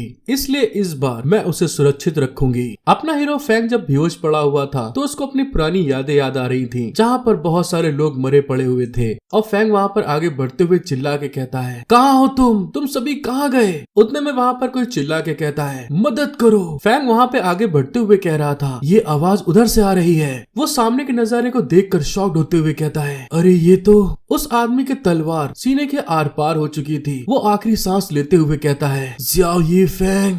दूसरी साइड में हमको अपने हीरो का एक इविल वर्जन दिखाते हैं, जो कि उस आदमी के सीने में तलवार आर पार करके जोर जोर से हंस रहा था, और अगले ही पल वो वहाँ पर उसके सीने से खूब कस के तलवार बाहर खींचते हुए कहता है, अब तुम मरो। उस इविल फैंग के ऐसा करने के साथ में वो आदमी धड़ाम से सीधे जमीन पर गिर जाता है। लेकिन जो अपना हीरो फैंग था, जब ये चीज देखता है तो वहाँ पर हैरान होते हुए कहता है, ये तो मेरी आखिरी जिंदगी है, जब मैं पागल हो गया था, क्या ये सिर्फ एक सपना है? तभी वहाँ पर कोई चिल्ला के कहता है, तुम कमीने, तुम अभी भी रुकना नहीं चाहते हो। ऊपर आसमान से बहुत सारा बिजलियां कड़क रही थी, और फिर थोड़ी देर बाद कुछ इमोर्टल्स सीधे जमीन पे आते हैं और इविल फैंग की तरफ देखते हुए चिल्ला के कहते हैं, ज़ियाओ यी फैंग, तुम पूरी तरह से पगला चुके हो। तुमने अपने ही सेट के लोगों की हत्या की और ब्रदर सू की भी हत्या की। तुमने अपने मास्टर को ही जान से मार डाला। इन सारे लोगों को देखकर इविल फैंग वहाँ पे नौटंकी करते हुए कहता है, मैंने अपने मास्टर को मार डाला? नहीं, मैं ऐसा कैसे कर सकता हूँ? जो दूसरे इमोर्टल्स नीचे आए थे, उन्होंने अपनी पावर का इस्तेमाल करते हुए एक बहुत बड़ी जायंट स्पिरिचुअल स्वॉर्ड को फैंग के ऊपर अटैक करने के लिए आगे बढ़ाते हुए कहते हैं, जब तुम अपनी डीमन एनर्जी से भरे हुए हो तब भी तुम बकवास करने की हिम्मत करते हो। आज मैं सेट के लोगों और ब्रदर सू का बदला लेने के लिए तुम्हें मार डालूंगा। जो इविल फैंग था वो इस बात को सुनने के बाद बिल्कुल पागल सा हो गया था। वो अपना सर पकड़ के चिल्ला के कहता है, हाँ मार दो, मुझे जान से मार डालो। दूसरे साइड में जो जायंट तलवार थी वो भी उसकी तरफ आगे बढ़ रही थी, लेकिन तभी अचानक से जो उसका इनर डीमन था फिर से उसके ऊपर कंट्रोल करते हुए चिल्ला के कहता है, मैं तुम सबको मार डालूंगा। इस बात को कहते हुए उसकी बॉडी के अंदर से बहुत ढेर सारी इविल एनर्जी रिलीज होती है, जिस कारण से वो जो तलवार आ रही थी वो वहाँ पर खत्म हो गई थी। इविल फैंग जोर से हंसते हुए कहता है, हे तुम लोग, ये मैंने ही किया है तो क्या उखाड़ लोगे मेरा, और अब मैं तुम सभी को भी जान से मार डालूंगा। इस बात को कहते हुए वो वहाँ पर बहुत जरा क्रिपी स्माइल कर रहा था, साथ ही अपनी इविल एनर्जी भी रिलीज करने लगता है। इविल फैंग को इस तरह से बकचोदी करते हुए हुए देखकर जो वहाँ पे इमोर्टल्स आए हुए थे वो वहाँ पर गुस्साते हुए कहते हैं जाओ और उसको पकड़ लो। उनके ऐसा कहने के साथ में ही आसमान से लाइट सीधे नीचे जमीन पे गिर रही थी और अगले ही पल वहाँ पर एक बहुत भयानक विस्फोट होता है। अपने सामने इस तरह के सारे कांड को जब अपना हीरो फैंग देख रहा था तो उदास होते हुए मन में कहता है मेरे पिछली जिंदगी में मैं एक डीमन सोल द्वारा खराब कर दिया गया था जो ट्रिबुलेशन पीरियड गुजर चुका था और मुझे उसके साथ रहने के लिए मजबूर किया गया था। इतने भयानक धमाके के अंदर से अचानक से फैंग उन इमोर्टल की तरफ आगे बढ़ते हुए चिल्ला के कहता है क्या वेंटियान सेक्ट केवल इतना ही करने लायक है? एक एल्डर उसको आते हुए देख के कहता है उसका पीछा करो। हाँ, सभी को पीछे हटने की जरूरत नहीं है, जिंदगी और मौत मायने नहीं रखती। फैंग उनकी इस तरह की फाइट को देखकर उदास होते हुए बताता है अलग अलग संयोग के कारण मैं उससे परेशान हो गया, पागल हो गया और यहाँ तक कि मुझ पर अपने मास्टर की हत्या का आरोप भी लगा। जब वो इस चीज के बारे में याद कर रहा था धीरे धीरे उसकी मेमोरीज वहाँ पर टूटना स्टार्ट हो गई थी। वो वहाँ पर खिसियाते हुए कहता है मो टियान किंग, तुमने मुझे आधी जिंदगी तक उलझाए रखा। और तभी अचानक से उसकी आंख खुलती है और वो चिल्ला के कहता है मैं तुम्हें कभी नहीं छोड़ूंगा। जब वो इस तरह से चिल्ला रहा था उसके आगे म्याओ किंग खड़ी हुई घबरा के कहती है क्या तुम सचमुच मुझे माफ करने को तैयार नहीं हो? क्योंकि उसे ऐसा लग रहा था कि फैंग उसी के ऊपर चिल्ला रहा है। वो वहाँ पे रोते हुए कहती है वो जूनियर ब्रदर, मैं गलत थी, मुझे पता है मुझे अच्छी तरह से पीटना कैसा रहेगा, मैं आपको मारूंगी भी नहीं, मैं वादा करती हूँ। फैंग उसको समझाते हुए कहता है ओफो नहीं नहीं, ऐसी कोई बात नहीं है, मैं बस एक सपना देख रहा था। जब वो लोग बातचीत कर रहे थे तभी उतने में जो हमारी 4 सिस्टर थी उनको वहाँ पे आवाज सुनाई देती है तो वो आगे बढ़ते हुए कहती है अरे आखिर ये आवाज कैसी आ रही है? जब वो अंदर जाके देखती है दोस्तों तो वहाँ पर अपना हीरो और म्याओ किंग खड़े हुए थे जो देखकर वो घबरा के कहती है मास्टर, यहाँ पे जियाओ ये फैंग जाग गया है। फैंग वहाँ पर अभी भी थका हुआ था। वो म्याओ किंग से कहता है मैं अब सोने जा रहा हूँ। म्याओ किंग अभी भी वहाँ पर घबराते हुए कहती है तुम 10 दिनों से सो ही तो रहे हो और कितना सोगे? म्याओ किंग की बात सुनकर फैंग वहाँ पे शॉक्ड होते हुए कहता है क्या कहा? 10 दिन हो गए हैं। उतनी देर में एल्डर सू वहाँ पर पहुँच गए थे। की तरफ देखते हुए कहते हैं जियाओ ये फैंग, तुम जाग गए, अब तुम्हें कैसा महसूस हो रहा है? फैंग अपने सामने मास्टर को देखकर नीचे की तरफ उतरने की कोशिश करते हुए कहता है मास्टर। एल्डर सू उसको रोकते हुए कहते हैं उठने की जरूरत नहीं है, मैं तो बस आपका हालचाल जानने के लिए आया था। एल्डर सू की वाइफ वहाँ पर बड़े बड़े अरमान दिखा के फैंग को ग्रीट करके कहती है जियाओ ये फैंग, म्याओ किंग को बचाने के लिए धन्यवाद, अगर तुम नहीं होते तो मुझे जिंदगी भर इसका पछतावा होता। उनको ऐसा करते हुए देखकर फैंग उनको समझाता है मास्टर ऐसा करने की जरूरत नहीं है, मैंने तो बस वही किया जो एक डिसाइपल को करना चाहिए। साथ ही वो अपने मन में घबराते हुए कहता है पिछली जिंदगी के सपने में मुझे मेरे मास्टर की हत्या करने के लिए सेक्ट द्वारा पीछा किया जा रहा था। ऐसे सीन को देखकर जागना सचमुच बहुत भयानक है। जब एल्डर सू देखते हैं कि सचमुच यहाँ पे बहुत बड़े बड़े दिखाई दे रहे हैं तो वहाँ पर वो अपनी बीबी से बोलते हैं मेरी डार्लिंग प्लीज पहले म्याओ किंग को बाहर ले जाओ, मुझे जियाओ ये फैंग से कुछ बात करना है। म्याओ किंग वहाँ पे जिदियाते हुए कहती है क्यों, ऐसा क्यों कर रहे हो? मैं भी यहाँ रहना चाहती हूँ, उसके लिए चीजें मुश्किल बनाने की कोशिश मत करो। लेकिन उसकी मॉम उसको समझाती है अरे अच्छी लड़की बनो, तुम्हारे पापा सिर्फ जियाओ फैंग के प्रति अपना आभार दिखाना चाहते हैं। तुम्हें पता है कि वो अपने प्राइड को कितना महत्व देते हैं और हम ऐसी सिचुएशन में हैं जिसे वो जाने नहीं दे सकते। अपने मास्टर की बात सुनकर फैंग उनसे कहता है मास्टर आप मुझसे क्या कहना चाहते हैं? एल्डर सू फैंग की तरफ घूर के देखते हुए कहते हैं मास्टर गुआंग हान के साथ में तुम्हारा क्या रिश्ता है? अब फैंग बेचारा कहे तो कहे क्या, वो वहाँ पर शॉक्ड होते हुए कहता है मास्टर आप मुझसे इस तरह का क्वेश्चन क्यों पूछ रहे हैं? एल्डर सू उसको बताते हैं ये जानकर कि तुम घायल हो गए हो, वो खास तौर पर यहाँ आई और तुमको बचाने की कोशिश की। उसने मुझे बताया कि तुमने उसकी पहले मदद की थी, इसका क्या मतलब है? एल्डर सू की बात सुनने के बाद तो फैंग वहाँ पे शॉक्ड होते हुए कहता है क्या कहा? वो खास तौर पे मेरे लिए आई थी? इस बात को जानने के बाद वो बहाना बनाते हुए कहता है वो मास्टर बात ये है, दरअसल ये तो बहुत छोटी सी बात है, मुझे विश्वास नहीं हो रहा सीनियर गुआन हान को अभी भी ये याद है। फैंग वहाँ पर सारी बात पलटते हुए पहले एपिसोड की बात बताता है मैंने पहले ही बताया था सीनियर गुआंग हान ने मुझसे मुलाकात की थी, तब हमारा गांव पहले ही डीमन वुल्फ ने तबाह कर दिया था। उस समय सीनियर गुआन हान एक ऑर्डिनरी इंसान के तरीके रूप बनाकर आई थी और डीमन वुल्फ द्वारा वहाँ पर फंस गई। तो उनको बचाने के लिए तुरंत मैं वहाँ पर आगे बढ़ने लगा कि वो वहाँ पर फंसी हुई है और उनको बचाते हुए कहा जल्दी से चली जाओ, मैं इन डीमन वुल्फ से निपट लूंगा, जल्दी करो, अगर तुम यहाँ से नहीं निकल पाई तो बहुत देर हो जाएगी। जाएगी। उसी जगह पर हानियान उससे कहती है, इस जगह पर आपने मेरी मदद करी, अब मैं तुम्हारी मदद करूंगी।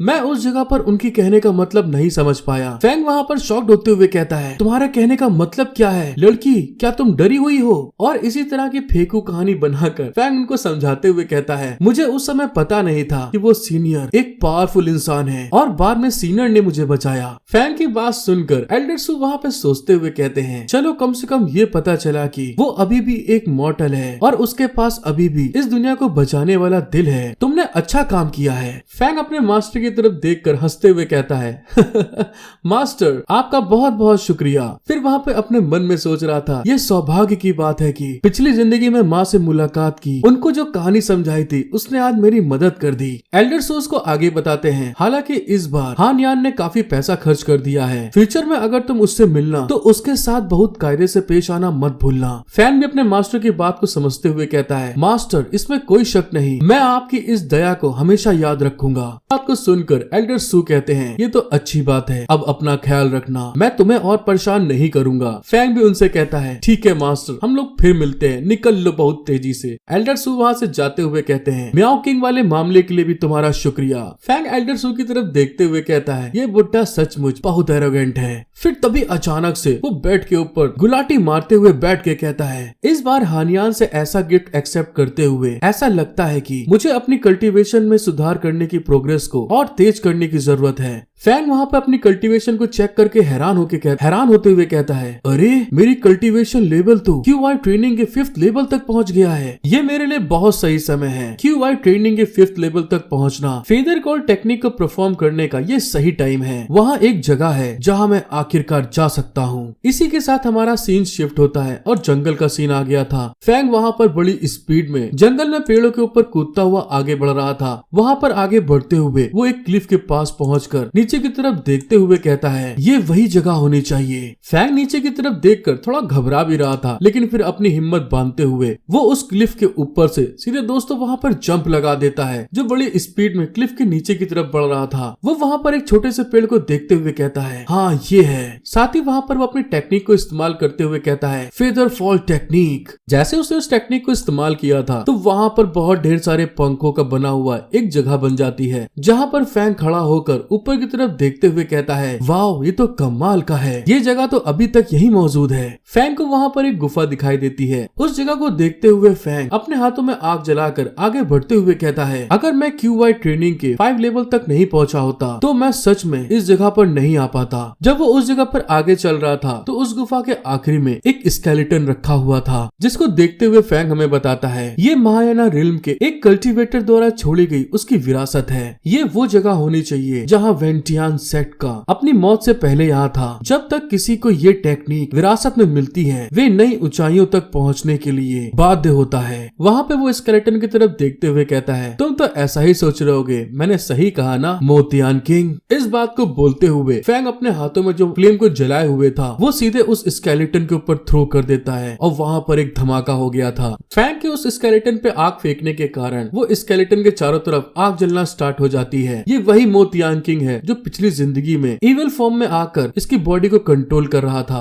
उसको देखते हुए फैंग कहता है, तुम्हारे अंदर झेलने की बहुत क्षमता है, ठीक है मैं यहीं रहूंगा और तुम्हारी हड्डियां पूरी तरह से जला दूंगा। फैंग ने जैसे ही कहा था कोई चिल्ला के कहता है, 1 मिनट के लिए रुक जाओ मेरे छोटे दोस्त, क्योंकि दोस्तों ये महायाना रिल्म में था, उसकी सोल अभी तक जिंदा है। मोतियान किंग की सोल बाहर निकलते हुए कहती है, क्या तुम जवान लड़के होली सेट के डिसाइपल हो? तुम इस सीट का नाम क्यों जानते हो? शायद हम एक ही सेट से हैं। वो जैसे कुछ आगे करने वाला था, फैंग वहाँ पर उसकी तलवार के ऊपर बहुत ढेर सारे तिलिस्मान लगा देता है, जिस चीज को देखकर वो गुस्सा के कहता है, तुम मेरे छोटे दोस्त ये क्या कर रहे हो? फैंग वहाँ पे और तिलिस्मान को बाहर निकालते हुए कहता है, मोतियान किंग, ओहो मोतियान किंग, अब तुम अपने आप को देखो कितने बेशरम हो। एक बार नेसेंट सोल स्टेज से ऊपर के कल्टीवेटर होने के बावजूद अब तुम एक QI रिफाइनिंग स्टेज वाले कल्टीवेटर के सामने झुकते हो और इतने अच्छे से पेश आते हो। तुमने तो अपना सारा का सारा सम्मान खो दिया है। क्या मैं तुमको जल्द से जल्द राहत दिलाने में मदद कर सकता हूँ? इस बात को बोलते हुए फैंग ने वहाँ पर उसके बाद जितने भी तिलिस्मान रखे हुए थे सारे तिलिस्मान मो तियानकिंग के ऊपर फेंक दिए थे। उन तिलिस्मान को आते हुए देखकर मो तियानकिंग चिल्ला के कहता है, ये तो सोल ब्रेकिंग तिलिस्मान है जो खास तौर पे बहुत पुराने सोल पर हमला करते हैं। तुम मेरे लिए आए हो। फैंग ने जितने भी तिलिस्मान फेंके थे मो तियानकिंग अपनी स्पीड को यूज करते हुए उन सारे तिलिस्मान से बचने की कोशिश करता है, लेकिन अचानक से उसके ऊपर एक तिलिस्मान वहाँ पर टकरा जाता है। वो वहाँ पर गुस्साते हुए कहता है, मेरे छोटे दोस्त, हमारे बीच में कोई अनबन या दुश्मनी नहीं है, तुम मेरे साथ में इस तरह से बिहेव क्यों करते हो। फैंग वहाँ पे गुस्से में उसकी तरफ घूर के देखते हुए कहता है, तुम्हें मेरी याद नहीं है, हम एक दूसरे को बहुत अच्छे से जानते हैं। फैंग ने वहाँ पर 4-5 तिलिस्मान और फेंक दिए थे, जिसको आते हुए देखकर मो तियानकिंग वहाँ पे घबराते हुए मन में कहता है, अरे नहीं, अगर ये इसी तरह से लगा रहा तो मैं यहीं पे मर जाऊंगा, मुझे भागने का कोई रास्ता ढूंढना होगा। इस चीज को समझते हुए मो तियानकिंग वहाँ ऊपर वॉल के पास जाकर एक जगह पर टिक गया था। अपने पैरों में प्रेशर लगाते हुए वो बहुत ज्यादा स्पीड में उन सारे तिलिस्मान से जिगजैग करके बच के आगे की तरफ बढ़ता है और फैंग के बगल से निकलते हुए कहता है, आज मैं इस मुठभेड़ का याद रखूंगा, चाहे तुम कोई भी हो, फ्यूचर में पक्के तौर से तुम्हें इसकी कीमत चुकानी पड़ेगी। मो तियानकिंग इस चीज को कह के बड़ी रंगबाजी में आगे बढ़ने की कोशिश कर रहा था, लेकिन तभी दोस्तों जब वो बढ़ता है तो उसको पता चलता है कि वहाँ पर तो फैंग ने एक एराई फॉर्मेशन बना रखा है। जब वो उससे आगे निकलने की कोशिश करता है तो वो एराई फॉर्मेशन उसको रोक के रख लेता है, जिस चीज को देखकर फैंग वहाँ पे हंसते हुए कहता है, 8 ट्राइग्राम सोल लॉकिंग एराई, इसका टेस्ट तुम्हें कैसा लगा? ये कुछ ऐसा है जिसे मैंने एक बार आपके लिए काफी बारीकी से तैयार किया है। मो तियानकिंग, आज मैं तुम्हें जाने नहीं दूंगा। फैंग मो तियानकिंग की तरफ देखते हुए मन में कहता है, पिछले जन्म में इस कमीने ने मेरी पूरी कल्टीवेशन पर लगभग कब्जा कर लिया था, जिसके कारण मुझे आधी जिंदगी के लिए शांति को खोना पड़ा। कभी कभी मैं भटकाव के दौर में पड़ गया। एराई फॉर्मेशन में फंसने के कारण मो तियानकिंग खिसियाते हुए कहता है, धत तेरे की, तुम एक क्यूआई रिफाइनर मेरे इशारे की सराहना नहीं करते। मैं तुम्हें समझा दूंगा कि इसका रिजल्ट क्या निकलेगा, ऐसा करने से तुम्हें क्या मिलेगा। ये सीट आज तुमको निकल जाएगा। इस बात को बोलते हुए मो तियानकिंग अपने हीरो के ऊपर अटैक करने के लिए आगे की तरफ बढ़ रहा था, लेकिन फैंग तो पहले से रेडी है। वो वहाँ पर स्माइल देते हुए कहता है, वो स्वॉर्ड जो इमॉर्टल लोगों को भी मारती है, वो एक अनगिनत आत्माओं को खत्म करने वाली तलवार है। इस बात को बोलते हुए फैंग वहाँ पर उसकी तलवार की तरफ अपनी टेक्निक से कंट्रोल करते हुए सीधे अपने पास वहाँ पर बुला रहा था। वो तलवार भी उड़ते उड़ते जब आती है, मो तियानकिंग की बॉडी के बीच से 2 टुकड़े हो चुके थे। वो आधा आधा बढ़ गया था। अपने ऐसे हाल को देखकर मो तियानकिंग वहाँ पे गुस्साते हुए कहता है, तुम मेरे स्वॉर्ड एक्सट्रीमिनेशन स्वॉर्ड को क्यों कंट्रोल कर सकते हो? उतनी ही देर में फैंग अपनी स्किल को एक्टिवेट करते हुए कहता है, बाइंड। मो तियानकिंग के चारों तरफ गोल्डन कलर की जंजीरें आकर उसको जकड़ना स्टार्ट कर देती हैं। मो तियानकिंग वहाँ पर चिल्लाते हुए कहता है, ये तो वेंतियान सेट का दाव हार्ट लॉक है, क्या तुम वेंतियान सेट से हो? फैंग वहाँ पर हंसते हुए कहता है, तुमने दिमाग तो अच्छा लगाया है, लेकिन काफी देर हो चुकी है। मो तियानकिंग वहाँ पर उस लॉक के फंसने के कारण बुरी तरह खिसिया के कहता है, तेरी माँ की साले हरामखोर, अगर मैं राग भी बन जाऊं तो भी मैं तुम्हें अपने साथ नीचे खींचूंगा। वो वहाँ पर अपनी बची कुची ताकत को इस्तेमाल करना स्टार्ट कर देता है, लेकिन उतनी ही देर में अचानक से एक निडल बड़ी स्पीड में आगे बढ़ती है और मो तियानकिंग के माथे के आर पार हो गई थी। मो तियानकिंग वहाँ पे घबराते हुए कहता है, ये मेरी होली सेक्ट से सोल डिप्रेचर कौन टेक्निक है। फैंग वहाँ पर अपनी एक और स्किल को एक्टिवेट करते हुए कहता है, क्रॉस ओवर, और वहाँ पर बहुत सारा मंत्रों का उच्चारण कर रहा था। फैंग के ऐसा करने के साथ में ही मो तियानकिंग के खोपड़ी के ऊपर फलंत का निशान आ गया था, जिस चीज को देखकर वो घबराते हुए कहता है, ये तो हार्ट सूत्रा है फॉर्मलेस टेम्पल से। अब दोस्तों मो तियानकिंग को समझ में नहीं आ रहा है कि अपना हीरो आखिर कौन से सेट से बिलोंग करता है, क्योंकि उसने सारे सेट का एक एक स्किल को इस्तेमाल करके दिखा दिया है। फैंग वहाँ पर उसको बताता है, इसका स्वभाव पूरी तरह से साफ करना और शुद्ध करना है। ये स्वाभाविक रूप से खुद ब खुद बनती है। इसका जन्म कहाँ से हुआ ये किसी को नहीं पता। मो तियानकिंग वहाँ पर आखिरी बार घबराते हुए चिल्ला के कहता है, रुक जाओ मेरे छोटे दोस्त, प्लीज मेरी बात सुन लो। फैंग वहाँ पर उसकी तरफ देख के हंसते हुए कहता है, ओहो, क्या तुम्हारे पास अभी भी कुछ कहने के लिए बचा है? मो तियानकिंग वहाँ पे तड़पते हुए कहता है, छोटे दोस्त, मुझे लगता है कि तुम भी एक सम्मानित बैकग्राउंड से आते हो। आपको पता होना चाहिए कि एक महायाना कल्टीवेटर के पास कितने ट्रेजर्स होते हैं। मैं मैं अपनी जिंदगी के बदले में तुमको उन जगह के बारे में बता सकता हूँ। फैंग वहाँ पर उसको जाल में फंसाते हुए कहता है, वैसा ये सुनने में तो बहुत बढ़िया लग रहा है। मो तियानकिन उसको आगे बताता है, हाँ बिल्कुल सही कहा, जब तक तुम मुझे छोड़ दोगे फ्यूचर में भी वे सभी ट्रेजर्स आपके काम आएंगे। दोस्त, तुम्हारी इतनी ढेर सारी कल्टीवेशन करने के लिए तुम्हें अलग अलग बहुत ढेर सारी रिसोर्सेज की जरूरत पड़ेगी। मुझे थोड़ा और समय दो और मैं इस डाउ हार्ट लॉक से बाहर आ सकता हूँ। फैंग वहाँ पर गुस्से में उसको घूरते हुए कहता है, तुम जो कहते हो वो सही है। तुमको खत्म कर देने के बाद मैं उन सारे ट्रेजर्स का दावा करने का अवसर ढूंढूंगा जो तुम पीछे छोड़ के जाओगे। ये सब खत्म हो जाए। उसके ऐसा कहने के साथ में ही जिस जगह पर मो तियानकिन लॉक था वहाँ पर एक बहुत भयानक स्पिरिचुअल विस्फोट हो गया था। कुछ देर बाद उस फॉर्मेशन के अंदर से मो तियानकिन के सोल के टुकड़े नीचे गिर रहे थे, जिसको देखते हुए अपना हीरो कहता है, अच्छा ये मेरे अंदर मो तियानकिन की सोल की पावर को कौन खा रहा है। इस बात को बोलते हुए अपने हीरो ने मो तियानकिन के जो सोल के पार्ट गिर रहे थे उनसे एक स्पिरिचुअल लोटस फ्लावर बना लिया था, जो कि धीरे धीरे करते हुए उस जगह की सारी पावर को अपने अंदर ऑब्जर्व करके बड़ा होता जा रहा था। कुछ देर बाद उसकी सारी ताकत अपने आप फैंग के अंदर चली गई थी। इस चीज को देखकर फैंग हैरान होकर कहता है, ये लोटस फ्लावर असलियत में ये क्या है? मेरी पिछली जिंदगी में मैं लगभग मो तियानकिन द्वारा वश में कर लिया गया था और इसके साथ ही मैंने अपनी सोल और चेतना को सुरक्षित किया था। बस यही है कि उस समय ये केवल एक कली थी। अरे छोड़ो यार, इसे भूल जाओ। मैं आखिरी में इसका पता लगा लूंगा। मैं टाइम ट्रेवल करके प्रेजेंट में वापस जा सकता हूँ। शायद ये उसी चीज से रिलेटेड है। अब सबसे जरूरी बात ये है कि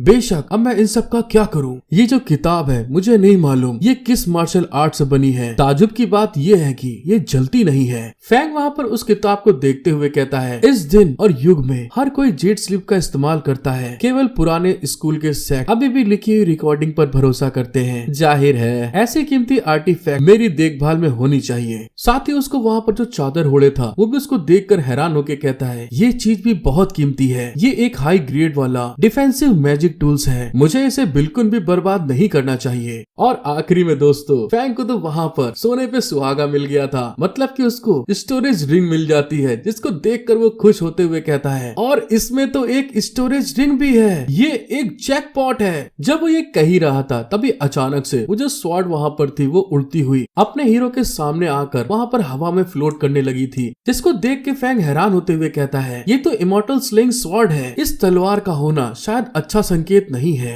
फैंग हमें उस तलवार की कहानी बताता है, इमॉर्टल स्लिंग स्वॉर्ड। इसमें कोई शक की बात नहीं है कि ये एक अशुभ हथियार है जो अंतहीन लोगों को मारने के बाद पैदा हुआ। ये वेपन एक्स्ट्रा ऑर्डिनरी और पावरफुल है और कई लोगों ने इसे हासिल करने के लिए बहुत भयानक लड़ाई लड़ी है। हालांकि जो लोग आखिरी में इसे हासिल करते हैं उनमें से लगभग सभी की सोल की पावर भयानक तरीके से खत्म हो जाती है। एक बूंद भी नहीं बचती। मो तियानकिन के ऐसे दिखने का कारण भी इस तलवार का ही है। फैंग वहाँ पर अपने सामने उस स्वॉर्ड को देख के हंसते हुए कहता है, ठीक है, अगर ऐसा है तो चलो फ्यूचर में फिर मिलते हैं। इस बात को बोलते हुए फैंग बड़ी स्पीड में उस स्वॉर्ड को चकमा दे के वहाँ से भागकर निकलने की कोशिश कर रहा था। मैं यहाँ से निकल के जाऊंगा, मुझे कोई प्रॉब्लम नहीं है। लेकिन जैसे ही वो आगे की तरफ बढ़ता है वो स्वॉर्ड फैंग की स्पीड को तोड़ते हुए उसके आगे जाकर खड़ी हो गई थी। अब तक जो स्वॉर्ड एकदम शांत बैठी हुई थी फैंग के सामने फिर से फ्लोट करते हुए कहती है, तुम्हारी महक बहुत अच्छी है। फैंग उस स्वॉर्ड की बात सुनकर हैरान होते हुए कहता है, ये क्या बोलत हो तुम?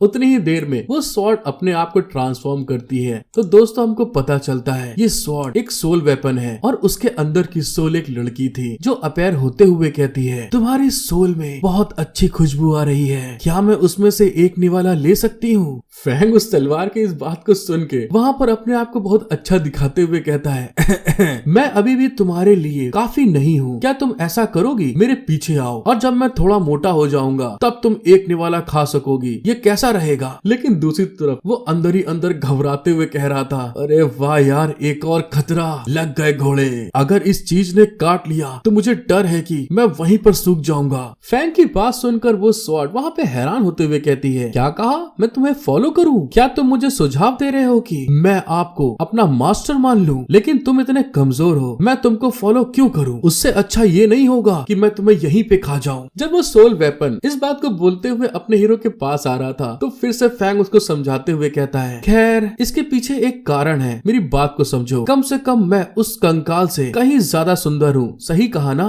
वो सोल वेपन ही बोलती है, हाँ ये तो तुम सही कह रहे हो। ठीक है, फैसला हो गया है। मैं अभी तुम्हारे पीछे चलूंगी। मैं बहुत थक गई हूँ, मैं थोड़ी देर सो जाऊंगी। क्या तुम्हें समझ में आया? अगली बार जब मैं जागूंगी तो तुम मुझे चाहिए। इस बात को बोलते हुए वो सोल वेपन दोबारा से तलवार में ट्रांसफॉर्म होके फैंग के हाथों में पहुंच जाती है। फैंग भी उस स्वॉर्ड को अपनी स्टोरेज रिंग में डालते हुए हंस के कहता है, मैं तो अभी भी सुंदर लड़कियों पर निर्भर हूँ। सही कहा ना? मेरी ये ट्रिप आखिरकार खराब नहीं गई। फैंग वहाँ पर उस स्टोरेज रिंग के अंदर देखते हुए कहता है, अरे वाह, इस स्टोरेज रिंग में तो सच में 100 से भी ज्यादा टॉप ग्रेड के स्पिरिट स्टोन है, और साथ ही जो मेरे को अभी सामान मिला वो अलग। इतना माल पानी मिलने के बाद तो मैं इस बेकार गुफा में क्यों रहूंगा?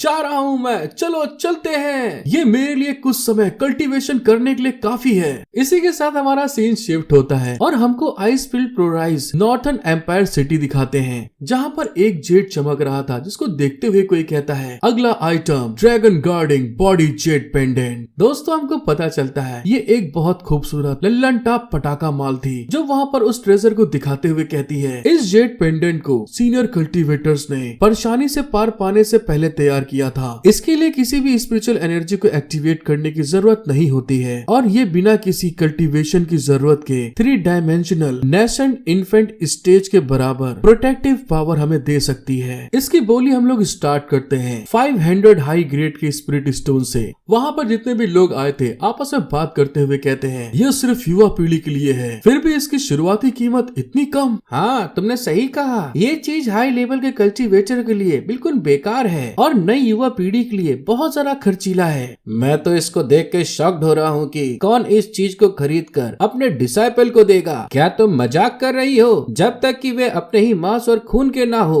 उन लोगों की इस तरह की बात सुनकर जो लड़की होस्ट कर रही थी, उसके जब तोते उड़ गए थे, वो घबराते हुए कहती है, चलो ठीक है, 500 स्पिरिट स्टोन। क्या वाकई तुम लोग अभी भी दिलचस्पी नहीं रखते? ये आइटम तुम लोग के लिए पहले से ही बहुत अच्छी डील है। उतने में कोई इंसान बोलता है, 600 स्पिरिट स्टोन। उस आवाज को सुनकर तो होस्ट को वहाँ पर सुकून मिलता है। तो दूसरी साइड में दोस्तों अपनी हानियान बैठी हुई थी। होस्ट उस तरफ देखते हुए कहती है, वैंत्यान सेट की फेरी गुआन हान ने 600 स्पिरिट स्टोन की बोली लगाई है। क्या कोई है जो इससे ऊंची बोली लगाएगा? हानियान उस पेंडेंट की तरफ देखते हुए अपने मन में कहती है, हाँ, ये आइटम उसके लिए बिल्कुल सही रहेगा। अब दोस्तों ये किसके लिए है आप लोग अपने आप समझ सकते हैं। अपना लौंडा बहुत ड्राइंग है। हानियन वहाँ पे उस ड्रैगन जेट पेंडेंट को लेने के बाद खुश होते हुए कहती है, जब मैं वापस जाऊंगी तो वो लड़का लॉ इन्फोर्समेंट टीम की ट्रेनिंग के लिए तैयार हो रहा होगा। अभी उससे शामिल होने में कुछ समय बाकी होना चाहिए। जब हानियन इस चीज के बारे में सोच रही थी, तभी जो जूनियर डिसाइपल उसके साथ चलती हैं, वहाँ पर सफेद बालों वाली लड़की अपनी जूनियर से कहती है, तुमको क्या लगता है ये जेट पेंडेंट किसके लिए है? क्या ये तुम्हारे लिए हो सकता है? वो लड़की वहाँ पे शॉक्ड होते हुए कहती है, तुम ऐसा मत कहो, ये बेफालतू की बातें करना बंद करो। मुझे लगा कि ये शायद तुम्हारे लिए है। कुछ दूरी पे कोई इंसान उनको जाते हुए देख के कहता है, मेरी प्यारी फेरीज, प्लीज यहाँ पर कुछ समय के लिए रुको। हानियन वहाँ पे उस आदमी को बहुत ज्यादा कोल्ड लुक से देखते हुए कहती है, अच्छा तो तुम हो यहाँ के सिटी लॉर्ड। क्या मैं पूछ सकती हूँ कि तुम यहाँ पर क्यों आए हो? हमें उस आदमी के बारे में बताया जाता है, नॉर्थर्न सिटी के सिटी लॉर्ड लिन तियानरू। वो हानियन की तरफ देखकर हंसते हुए कहता है, फेरी गुआन हान ने कुछ समय पहले ही ऑक्शन में भाग लिया है। क्या तुम पहले ही जा रही हो? अगर फेरी को उसमें दिलचस्पी है तो हमारे पास अभी भी दिखाने के लिए बहुत सारे ट्रेजर हैं। हम लोगों को तो मालूम ही है। हानियन किसी को घंटा भाव नहीं देती। वो उसके बगल से आगे निकल के जाते हुए कहती है, इसकी कोई जरूरत नहीं है, मुझे दूसरे ट्रेजर में कोई दिलचस्पी नहीं। सिटी लॉर्ड तुम जा सकते हो। उसके ऐसे रूखे अंदाज को देखकर सिटी लॉर्ड हैरान होते हुए कहता है, अरे एक मिनट के लिए रुको तो। वो वहाँ पर अपने हाथ में एक बोतल को लेके उनको देते हुए कहता है, मुझे आश्चर्य है कि फेरी ने पहले किस डिसाइपल के लिए जेट पेंडेंट खरीदा था। मेरे पास जेट ड्यू पिल की गोलियों की एक बोतल है, शायद ये किसी के लिए गिफ्ट हो सकती है। सिटी लॉर्ड जैसे वहाँ पर आगे बढ़ता है तो अचानक से 2 तलवारें बाहर निकल गई, उसकी गर्दन के ऊपर लग गई थी। ऐसा होने के कारण सिटी लॉर्ड वहाँ पे घबरा गया था। हानियान की जूनियर्स सिटी लॉर्ड की गर्दन के ऊपर तलवार रखकर बहुत ज्यादा गुस्से में कहती हैं, सिटी लॉर्ड प्लीज हिलना मत, प्लीज हमारे लिए चीजों को मुश्किल मत बनाइए। अपने कड़क अंदाज में सिटी लॉर्ड को समझाकर वो निकल जाती हैं। सिटी लॉर्ड उनको जाते हुए देखकर कहता है, यान हान के डिसाइपल भी बहुत शूरवीर हैं। उतने में वहाँ पर सिटी लॉर्ड के कांधे के ऊपर एक इंसान हाथ रखते हुए कहता है, तुम क्या देख रहे हो? वो लोग तो पहले ही चली गई हैं, क्या घर तक छोड़ के आओगे? सिटी लॉर्ड वहाँ पे हैरान होते हुए कहता है, हे लाओगाई, अगर तुम ऑक्शन में पार्टिसिपेट नहीं कर रहे हो तो तुम यहाँ पर क्या कर रहे हो? हे लाओगाई वहाँ पर हंसते हुए कहता है, अरे यार, ऑक्शन में फेरी जैसी इतनी खूबसूरत लड़कियों को देखना जीतने से ज्यादा मजेदार नहीं है। क्यों, मैंने सही कहा ना। सिटी लॉर्ड वहाँ पे इस बात को सुन के शर्माते हुए घबरा के कहता है, बकवास मत करो, मैं बस उन्हें छोड़ने आया था। दूसरी तरफ लॉन्ग आई सिटी लॉर्ड की और ज्यादा मौज लेते हुए कहता है, हाँ हाँ ठीक है, हम लोग तो एक दूसरे को बहुत समय से जानते हैं, मैं अभी तक तुमको नहीं जान पाया, तुम काफी समय से फेरी गुआंग हान पर नजर रखे हुए हो, पकड़ लिया ना। गुआंग हान वहाँ पे शर्म के मारे पानी पानी होते हुए कहता है ये तो बस एक तारीफ है। लेकिन गुआंग हाई वहाँ पे सीरियस होते हुए कहता है, लेकिन दुर्भाग्य से मैंने सुना है कि उसे किसी भी आदमी के अंदर इंटरेस्ट नहीं है, वरना मैं भी उसे एक मौका दे सकता हूँ। तो ठीक है मेरे दोस्त, मैं ऑक्शन देखने के लिए वापस जा रहा हूँ, तुम भी उम्मीद छोड़ दो। लॉन्ग हाई की बात सुनकर सिटी लॉर्ड थोड़ा सोचते हुए कहता है, इसने क्या कहा अभी कि उसको आदमियों के अंदर इंटरेस्ट नहीं है। फिर हमारा सीन शिफ्ट होके वेंटियन सेट के वुयू पैलेस पे आ गया था, जहाँ पर fourth senior sister first senior brother को ग्रीट करते हुए कहती है, मैं सीनियर ब्रदर का सम्मान करती हूँ। वो वहाँ पर फोर्थ सिस्टर से पूछता है, क्या मेरा जूनियर ब्रदर सेक्युलरिज्म से बाहर आ गया? वो वहाँ पर सीनियर ब्रदर को बताती है, अभी नहीं, यंग मास्टर 1 महीने से सेक्युलरिज्म में है। सीनियर ब्रदर वहाँ से जाते हुए कहते हैं, मैं इस चीज को समझता हूँ, फिर भी मैं बाद में उससे मिलने आऊंगा। जब वो वहाँ से जा रहे थे तभी अचानक से जिस जगह पर अपना हीरो फैंग सेक्युलरिज्म में बैठा प्रैक्टिस कर रहा था, अचानक से उसका ब्रेक थ्रू होता है और उसके कारण वहाँ पे बहुत ज्यादा स्पिरिचुअल एनर्जी रिलीज होना स्टार्ट हो गई थी। सीनियर ब्रदर इस चीज को देखकर खुश होते हुए कहते हैं, ऐसा लगता है कि वो सेक्युलरिज्म से बाहर आ गया है। फैंग को भी इस चीज का एहसास हो चुका था कि उसके ब्रदर उससे मिलने आए हैं, तो वहाँ पर वो अंदर से आवाज देके कहता है, सीनियर ब्रदर प्लीज अंदर आइए। फैंग की बात को सुन के सीनियर ब्रदर अंदर की तरफ जाते हैं, तो अचानक से फैंग वहाँ पर अपनी ताकत को चेक करने के लिए सीनियर ब्रदर के ऊपर एक पावरफुल अटैक कर देता है। अपनी तरफ अटैक आते हुए देखकर सीनियर ब्रदर वहाँ पर रेडी होते हुए कहते हैं, अच्छा बेटा बाप से पंगा। साथ ही उन्होंने अपने हाथों में फिस्ट में स्पिरिचुअल पावर को गैदर करते हुए जो अटैक फैंग ने किया था उसके ऊपर एक जोरदार अटैक कर देते हैं। वहाँ पर फैंग की तरफ देखकर हंसते हुए कहते हैं, अरे वाह मेरे जूनियर ब्रदर, ऐसा लगता है कि तुम पहले से ही QI ट्रेनिंग के 7th लेवल की ताकत से भी बहुत ज्यादा ताकतवर हो। फैंग का लुक अब पहले से बहुत ज्यादा चेंज हो चुका है। फैंग वहाँ पर हंसते हुए कहता है, सीनियर ब्रदर बहुत पावरफुल है, आपने एक ही मुक्के में मेरी QI शॉट के अटैक को तितर बितर कर दिया। सीनियर ब्रदर वहाँ पे हंसते हुए कहते हैं तुम्हारी अभी जो ताकत है वो सच में बहुत इम्प्रेसिव है। इससे पता चलता है कि तुमने इस दौरान कोई भी ढिलाई नहीं की है। मैं आने वाली लॉ इन्फोर्समेंट टीम की ट्रेनिंग के लिए निश्चिंत हो सकता हूँ। फर्स्ट ब्रदर की बात सुन के फैंग हैरान होके कहता है, लॉ इन्फोर्समेंट टीम ट्रेनिंग, आखिर ये क्या है? फर्स्ट ब्रदर अपने पास से एक टोकन बाहर निकालते हुए कहते हैं, हाँ हमारे सेट के रूल्स के अकॉर्डिंग QI ट्रेनिंग के 7th लेवल तक पहुँचने वाले डिसाइपल को अपने एक्सपीरियंस के हिस्से के रूप में लॉ इन्फोर्समेंट टीम की ट्रेनिंग में भाग लेना चाहिए। बात बस इतनी सी है कि जब तुम QI ट्रेनिंग के 7th लेवल तक पहुंच गए तो तुम सेक्युलरिज्म में चले गए, इसलिए मुझे आपको ये बताने का मौका नहीं मिला। ये तुम्हारा टोकन है, ये तुमको 1 महीने पहले भेजा गया था। याद रखना, लॉ इन्फोर्समेंट टीम ट्रेनिंग में सभी तरह के लोग मिले जुले होते हैं। आपको वहाँ पर काम करते समय बहुत ज्यादा सावधानी बरतनी होगी। अगर तुमको कोई परेशानी होती है तो मुझे सीधे बताने के लिए सीक्रेट टेक्निक का इस्तेमाल करना। इस बात को बोलते हुए फर्स्ट ब्रदर ने उस टोकन को अपने हीरो की तरफ फेंक दिया था। फैंग उस टोकन की तरफ देखते हुए कहता है, सीनियर ब्रदर आपका बहुत बहुत शुक्रिया। सीनियर ब्रदर क्या आपको मुझे कुछ और बताना है? सीनियर ब्रदर वहाँ पे उसको आगे बताते हैं, खैर हाल ही में म्याओकिन फाउंडेशन एस्टेब्लिशमेंट स्टेज के आगे बढ़ने में बिजी हो रही है। मास्टर को उम्मीद है कि वो जल्दी सफल हो जाएगी, इसलिए उसके पास आपके साथ जाने का समय नहीं होगा। जूनियर ब्रदर प्लीज इस चीज को इतना माइंड मत करना। फैंग वहाँ पर अपने फर्स्ट ब्रदर से बोलता है, सीनियर ब्रदर प्लीज आप चिंता मत करिए, मैं इस चीज को समझ सकता हूँ। फर्स्ट ब्रदर वहाँ पे फैंग को ग्रीट करते हुए कहते हैं, तब तो मैं टेंशन फ्री हो सकता हूँ, मुझे वापस जाकर रिपोर्ट करनी है, इसलिए मैं अभी यहाँ से निकलता हूँ। फैंग को सारी जानकारी देने के बाद में जो फर्स्ट ब्रदर थे वहाँ से बड़ी स्पीड में उड़ के 9 तो 11 हो जाते हैं। दूसरे साइड में फैंग उनको जाते हुए देखकर थोड़ा हंसते हुए कहता है, सीनियर ब्रदर पहले ही यहाँ से बाहर जा चुके हैं। हमको पता चलता है फैंग यहाँ पर किससे बातचीत कर रहा था। उतने में ही म्याओकिंग वही अपनी पुरानी स्टाइल दरवाजे के ऊपर उल्टा लटक के उसकी तरफ देखते हुए कहती है, जूनियर ब्रदर ने भी मुझे नोटिस नहीं किया, तुम्हें कैसे पता चला कि मैं यहाँ पर हूँ? फैंग उसकी तरफ एक सेब फेंकते हुए कहता है, ओहो क्या तुमको सच में ऐसा लगता है कि सीनियर ब्रदर ने तुमको नोटिस नहीं किया है? फैंग के सेब को पकड़ते हुए म्याओकिंग तुरंत जमीन पे नीचे उतरती है। वहाँ पर सेब को खाते हुए कहती है, तुम्हारे कहने का मतलब क्या है? फैंग वहाँ पर अपने लिए सेब उठाते हुए उसे बताता है, जाने से पहले सीनियर ब्रदर ने जो वर्ड्स कहे वे एक मैसेज थे। सीनियर ब्रदर को पता था कि तुम यहाँ हो। उसका ये दिखावा करना कि उसने तुम पे ध्यान नहीं दिया, इसका मतलब है कि तुम्हारा यहाँ होना मास्टर और उनकी वाइफ वाइफ को एक्सेप्ट था। अगर मैं तुम्हें इसको सही से बताऊं तो तुम मेरे साथ ट्रेनिंग में पार्टिसिपेट करना चाहती हो या ऐसा कुछ और चाहती हो, तो ये सरासर झूठ है। क्यों, मैंने सही कहा ना? फैंग की बात सुनकर म्याओकिंग वहाँ पे फ्रीज हो गई थी और शॉक्ड होते हुए कहती है, तुम जैसे लोग एक ही बात में सब कुछ मिला जुला कर कैसे कह सकते हो? क्या तुम सभी इतने जटिल होते हो? म्याओकिंग को इतना शॉक्ड देखकर फैंग वहाँ पर उसको समझाता है, क्या तुम्हें ऐसा लगता है कि हर कोई तुम्हारी तरह भोला है? तो सीनियर सिस्टर, क्या तुम सचमुच मुझे विदा करने आई हो? म्याओकिंग वहाँ पे खिसियाते हुए कहती है, मैं शुरू से ही ये देखना चाहती थी, क्या हम उस ट्रेनिंग में एक साथ पार्टिसिपेट करने का मौका मिलेगा, लेकिन ऐसा लगता है कि मेरे पेरेंट्स मुझ पर कड़ी नजर रखते हैं, इसलिए मुझे अब ज्यादा सीरियस मामलों पर ध्यान देना होगा। ये मेरे पेरेंट्स की ओर से आपके लिए एक छोटा सा गिफ्ट है। इस बात को बोलते हुए म्याओकिंग अपने हाथों में स्पिरिचुअल एनर्जी को गैदर कर रही थी और तभी थोड़ी देर के अंदर उस कमरे में स्पेस क्रैक्स पड़ते हैं। उस स्पेस क्रैक के अंदर से एक स्वॉर्ड बाहर निकलती है तो म्याओकिंग उसे बताती है, ये मेरे फादर द्वारा हासिल किया गया हाई ग्रेड वाला फायर एट्रीब्यूट स्पिरिचुअल वेपन है। इसमें न केवल एक्स्ट्रा ऑर्डिनरी अटैकिंग एबिलिटीज हैं, बल्कि इसे उड़ने वाले हथियार के रूप में भी इस्तेमाल किया जा सकता है। दूसरे क्रैक के अंदर से वहाँ 3 फ्लैग बाहर निकल के आते हैं। म्याओकिंग उसे आगे बताती है, ये मेरी मॉम की फायर क्रो फॉर्मेशन है। जब तक स्पिरिचुअल पावर बनी रहेगी तब तक फाउंडेशन बिल्डिंग स्टेज के एनिमीज को भी ब्रेक थ्रू करना एक चैलेंजिंग लगेगा।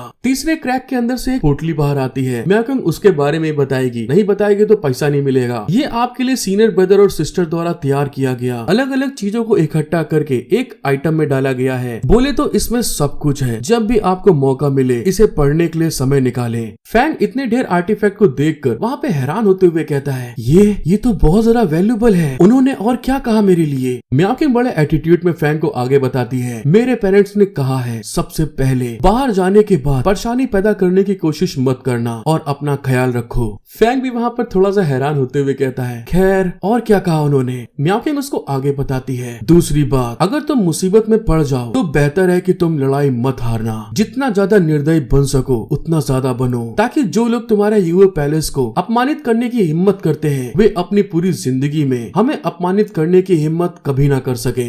इस बात को सुनने के बाद तो फैंग वहाँ पे खुश होते हुए कहता है, मास्टर और मास्टर की वाइफ को बताइएगा, मैं उन्हें निराश नहीं करूंगा, मैं ये वादा करता हूँ। म्याओकिंग वहाँ से जाते हुए अपने हीरो से कहती है, जूनियर ब्रदर मैं अभी वापस जा रही हूँ, मैं बाद में आपसे मिलने आऊंगी। फैंग भी उसको सी ऑफ करते हुए कहता है, मेरी तरफ से मास्टर और मास्टर की वाइफ का धन्यवाद करना याद रखना। दोस्तों मेरी तबीयत अभी भी ठीक नहीं है, गले के एल लगे पड़े हैं, तो प्लीज थोड़ा एडजस्ट कर लीजिएगा। म्याओकिंग के जाने के बाद फैंग हंसते हुए कहता है, ओरिजिनली मैंने सोचा था कि अगर फ्यूचर में मुझे मौका मिला तो मैं गुआंगहान पैलेस जाकर सॉफ्ट फूड खाने का कोई रास्ता खोजूंगा, लेकिन अब मुझे लगता है कि वुयू पैलेस बिल्कुल ठीक है। शायद मुझे इसके बारे में फिर सोचना चाहिए। लेकिन इसके बारे में बोलते हुए मुझे ताज्जुब है कि लियू हानयान हाल ही में कैसी होगी इस समय। मैंने उसे तब से नहीं देखा है जब उसने पिछली बार मेरे को बचाया था। हमारा सीन शिफ्ट होकर जिंगवान सेट पे आता है जहाँ पर कोई हंसते हुए कहता है, गुआंगहान सचमुच तुम वेंटियान सेट की लीडर बनने लायक हो, मैं भी सच में आपकी प्रशंसा करता हूँ। हानयान वहाँ पे उस आदमी की बात सुन के कहती है, आप बहुत दयालु हैं, फ्यूचर में आपके सेट को कई मामलों से निपटना होगा। और दोस्तों मुझे लगता है कि ये बुढ़ा जिंगवान सेट का लीडर है। वो वहाँ पर अपनी हीरोइन से कहता है, इस बारे में बातचीत करना आसान है, वैसे क्या तुम चाहती हो कि कोई रियल पर्सन आपके यहाँ रहे और आपसे मिले? देख रहे दोस्तों गोटे में दम नहीं है और लौंडियाबाजी कर रहा है बुढ़ा। हानयान वहाँ पे उसकी बात को पलटते हुए कहती है, नहीं हमारे पास बहुत जरूरी काम है, किसी दिन फिर आएंगे। वो बुढ़ा वहाँ पे हानयान को ग्रीट करते हुए कहता है, अगर ऐसा है तो ठीक है, अलविदा कहने की कोई जरूरत नहीं है, जाते समय अपना ख्याल रखना। बड़ों के कहने के साथ में ही हमारी जो प्यारी प्यारी फेरीज है वहाँ से निकल जाती है। बड़ो वहाँ पर अपने सर्वेंट की तरफ देखकर गुस्साते हुए कहता है, मिंगवान ने डिसेपल को बताया कि सेक्ट बंद हो गया और माउंटेन भी क्लोज हो गया है। वो लड़का वहाँ पे हैरान होते हुए कहता है, अरे सेक्ट मास्टर, क्या आपको पहले मास्टर वेंटियान सेक्ट से नहीं कहा था? वो बड़ो वहाँ पे खिसियाते हुए कहता है, चाहे वो डिमोनिक सेक्ट हो चाहे राइटिस फैक्शन, दोनों ही हमारे जैसे न्यूट्रल सेक्ट पर जीत पाना चाहते हैं, लेकिन मैं उनके झमेले में पड़ने से इनकार करता हूँ, मैं जो तुमसे कह रहा हूँ उसे जाके करो। वो डिसाइपल भी उसकी बात को समझ गया था। दूसरी तरफ हमें हानियान का सीन दिखाते हैं, जो कि आगे बढ़ते हुए अपनी जूनियर डिसाइपल से कहती है, ये कितनी अफसोस की बात है, हमें और कितनी जगहों पर जाना होगा। हानियान की बात सुनकर मिंग उससे कहती है, मास्टर हमें अभी भी 3 सेक्ट से मिलना है। लेकिन दूसरी साइड में तो हानियान को अपने हीरो की याद सता रही थी। वो वहाँ पर अफसोस करते हुए कहती है, शब्दों में किए गए वादे शायद ज्यादा काम के ना हो, चलो चलते हैं, आगे के काम को चल के निपटाएं। जैसे वो लोग आगे बढ़ने वाले थे, कोई उनके सामने आकर कहता है, फेरी ये देखो हमारी मुलाकात फिर हो गई। दोस्तों इस लौंडे को देखकर आपको क्या याद आ रहा है मुझे जरूर बताइएगा। देखने में तो मुझे लग रहा है लड़का और लड़की का कोई मिक्सचर अपीयरेंस है। वो वहाँ पर आगे बढ़ते हुए कहता है, मैंने सुना है कि फेरी को आदमियों के अंदर कोई इंटरेस्ट नहीं है, इसलिए मैंने अपना रूप बदल लिया। फेरी क्या सोचती है अब इस बारे में? हाँ दोस्तों, अगर आप समझ चुके होंगे तो ये वही सिटी लॉर्ड है। हानियन उसकी इस तरह के कपड़ों को देखकर बहुत ज्यादा खिसिया रही थी, कुछ कह ही नहीं पाती कि मैं इससे कहूँ क्या। साथ ही वहाँ पर वो गुस्से में अपना एक आइस अटैक रेडी करते हुए कहती है, तुम यहाँ से दफा हो जाओ कमीने, ना ही तू लौंडा है ना तू लड़की। हमारा सीन शिफ्ट होके वेंटियन सेट के डिसाइपल हॉल दिखाते हैं। दूसरा आदमी वहाँ पे हंसते हुए कहता है हमारी टीम ने अभी अभी QI रिफाइनिंग के लेवल 9 के मॉन्स्टर का शिकार किया है, जिसके बदले में उसे कुछ पॉइंट भी हासिल हुए हैं। उतने में ही वहाँ पे एक आदमी निकल के जा रहा था, जिसको एक लड़का देखते हुए उसकी मौज लेके कहता है, ओहो क्या ये टीम बी के तांग पेई नहीं है? उसके हाव भाव देखकर ऐसा लग रहा है कि इस बार उसे नापसंद आने वाले काम को सौंप दिया गया हो। मैंने सुना है कि उसकी टीम में स्टाफ की कमी है और एक मेन डिसाइपल नहीं आया है। वो इस बात से बहुत गुस्से में है। तांग पेई वहाँ पे आगे चलते हुए एक रूम के पास आकर उस गेट को धक्का देके अंदर की तरफ जाता है, तो वहाँ पर 3 लोग बैठे हुए उसको देखकर कहते हैं, टीम लीडर। दूसरा कहता है, इस बार हमारी टीम का मिशन क्या है? तांग पेई वहाँ सीट पे बैठते हुए बताता है, इस बार हमारी टीम का मिशन त्यान हेई नदी पर गश्त लगाना है। वहीं पर एक लड़की वेंटियन सेक्ट से थी जिसका नाम ली मी है। वो वहाँ पर कुछ सोचते हुए कहती है, त्यान हेई नदी की रखवाली हाल ही में आसपास के डीमंस पहले से कई ज्यादा एग्रेसिव हो गए हैं। जो दूसरा डिसाइपल बैठा हुआ था उसका नाम जू मिंग है। वो वहाँ पर उस लड़की की बात सुनकर उसे बताता है, क्योंकि ये वो समय है जब सेक्ट में अज़ुरो आई वॉन्डरिंग फिश के इनर कोर को इकट्ठा करते हैं, इसलिए वे डीमन नेचुरली इसके बारे में जागरूक हो जाते हैं। इसलिए इस टाइम के दौरान हर बार वे पहले से बहुत ज्यादा सतर्क रहते हैं। वहाँ पर एक लड़का जिसका मुंह चूहे जैसे था, उसका नाम ली फेंग है। वो वहाँ पर खिसियाते हुए कहता है, हाँ तुमने सही कहा, वो मायावी कछुआ उससे बचता रहता है। हम जैसे बस 5 लोग त्यानी नदी पर गश्त कैसे कर सकते हैं? जब वो सब इन सब चीजों की बात कर रहे थे, तभी उनके पीछे कोई आते हुए कहता है, मुझे माफ कर देना, मुझे आने में काफी टाइम लग गया।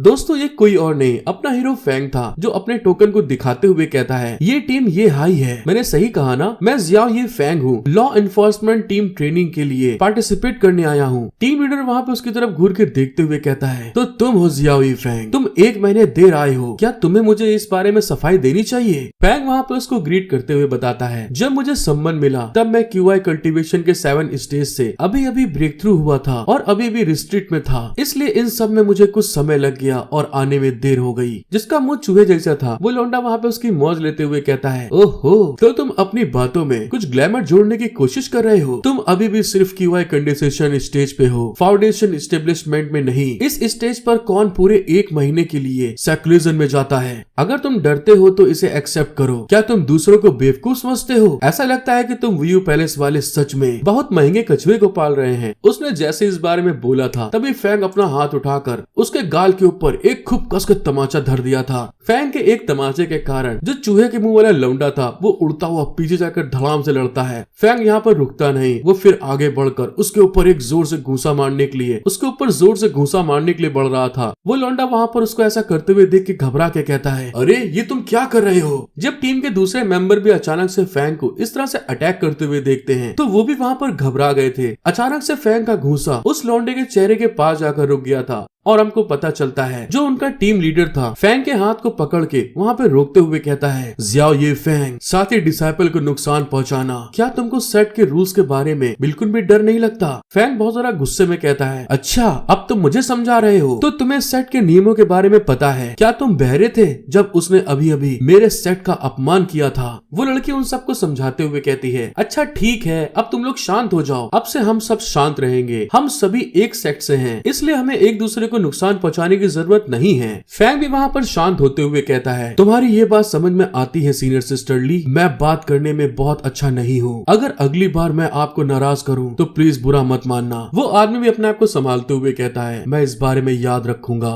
उतने में जो टीम लीडर था उन सबको बताता है, अच्छा तो ठीक है, अब जब जियाओ ये फैंग आ गया है तो चलो इस बार हम 6 ग्रुप में बढ़ जाते हैं। तियानही नदी से कुल 4 नदियां मिलती हैं जिनकी जांच पड़ताल करना बहुत जरूरी है। स्वाभाविक रूप से हमें भी 4 ग्रुप्स में बढ़ जाना चाहिए, जिसमें जू मिंग और ली मी तुम दोनों का एक ग्रुप है। लिंग फैंग और लिंग सीसी तुम लोग एक ग्रुप में हो। जियाओ ये फैंग, ऐसा लगता है कि तुम्हारी ताकत बहुत इम्प्रेसिव है, क्या हम सभी अलग अलग ग्रुप बना ले? क्या ऐसा करने से तुम्हें कोई दिक्कत तो नहीं है? अपने हीरो फैंग को इस चीज से कोई दिक्कत नहीं थी, लेकिन तभी एक लड़की चिल्ला के कहती है, मुझे इन सब चीजों में दिक्कत है। वो लड़की लिंग सीसी थी जो वेंटियन सेट की एक कोर डिसाइपल है। वो वहाँ पर टीम लीडर से बोलती है, मैं सीनियर ब्रदर जियाओ के साथ में एक ग्रुप में रहना चाहती हूँ। उसकी बात सुनकर ली फैंग तो वहाँ पे शॉक्ड होते हुए कहता है, जूनियर सिस्टर आपने अभी भी मेरे साथ में टीम बनाई है, तुमको मेरी टीम को छोड़ने की कोई जरूरत नहीं है। लिंग सीसी उसको बताती है। लिंग सीसी उससे कहती है, मैं जानती हूँ अगर सीनियर ब्रदर ली अच्छे नहीं दिखते और नजदीकी लड़ाई में स्किलफुल भी नहीं है, लेकिन जब तक वो तैयार हैं वो अभी भी काफी पावरफुल हैं। लिंग सीसी की बात सुनकर तो ली फैंग को वहाँ पर बहुत बड़ा झटका सा लग गया था। वो खिसिया के कहता है, तुम धोखेबाज। टीम लीडर उसके ऑब्जेक्शन को समझते हुए कहता है, हाँ मैं समझ गया, क्योंकि जूनियर सिस्टर तुम्हें पसंद नहीं है, क्योंकि जूनियर सिस्टर आपको पसंद नहीं करती, इसलिए तुम्हें जियाओ ये फैंग के साथ में जोड़ता हूँ। इस तरफ तो ली फैंग बेचारा रो रहा था। उन सबके ग्रुप को रेडी करने के बाद टीम लीडर आगे की तरफ बढ़ते हुए कहता है, तो ठीक है हम लोग साथ में बाहर जाएंगे। इस बात को बोलते हुए वो लोग वहाँ से निकल जाते हैं। फिर हमारा सीन शिफ्ट होके पानी की जगह पे आता है, जहाँ पर अपना हीरो फैंग अपने मास्टर की वही दी हुई तलवार के ऊपर फ्लाई करता हुआ आगे बढ़ के लिंग सीसी से कहता है, सीनियर सिस्टर तुमने मेरे साथ में टीम बनाना क्यों पसंद किया? लिंग सीसी अपने हीरो को बताती है, सीनियर ब्रदर ली वाकई बहुत बदसूरत है, मैं किसी ऐसे इंसान को ढूंढना चाहती हूँ जो आंखों को अच्छा लगे।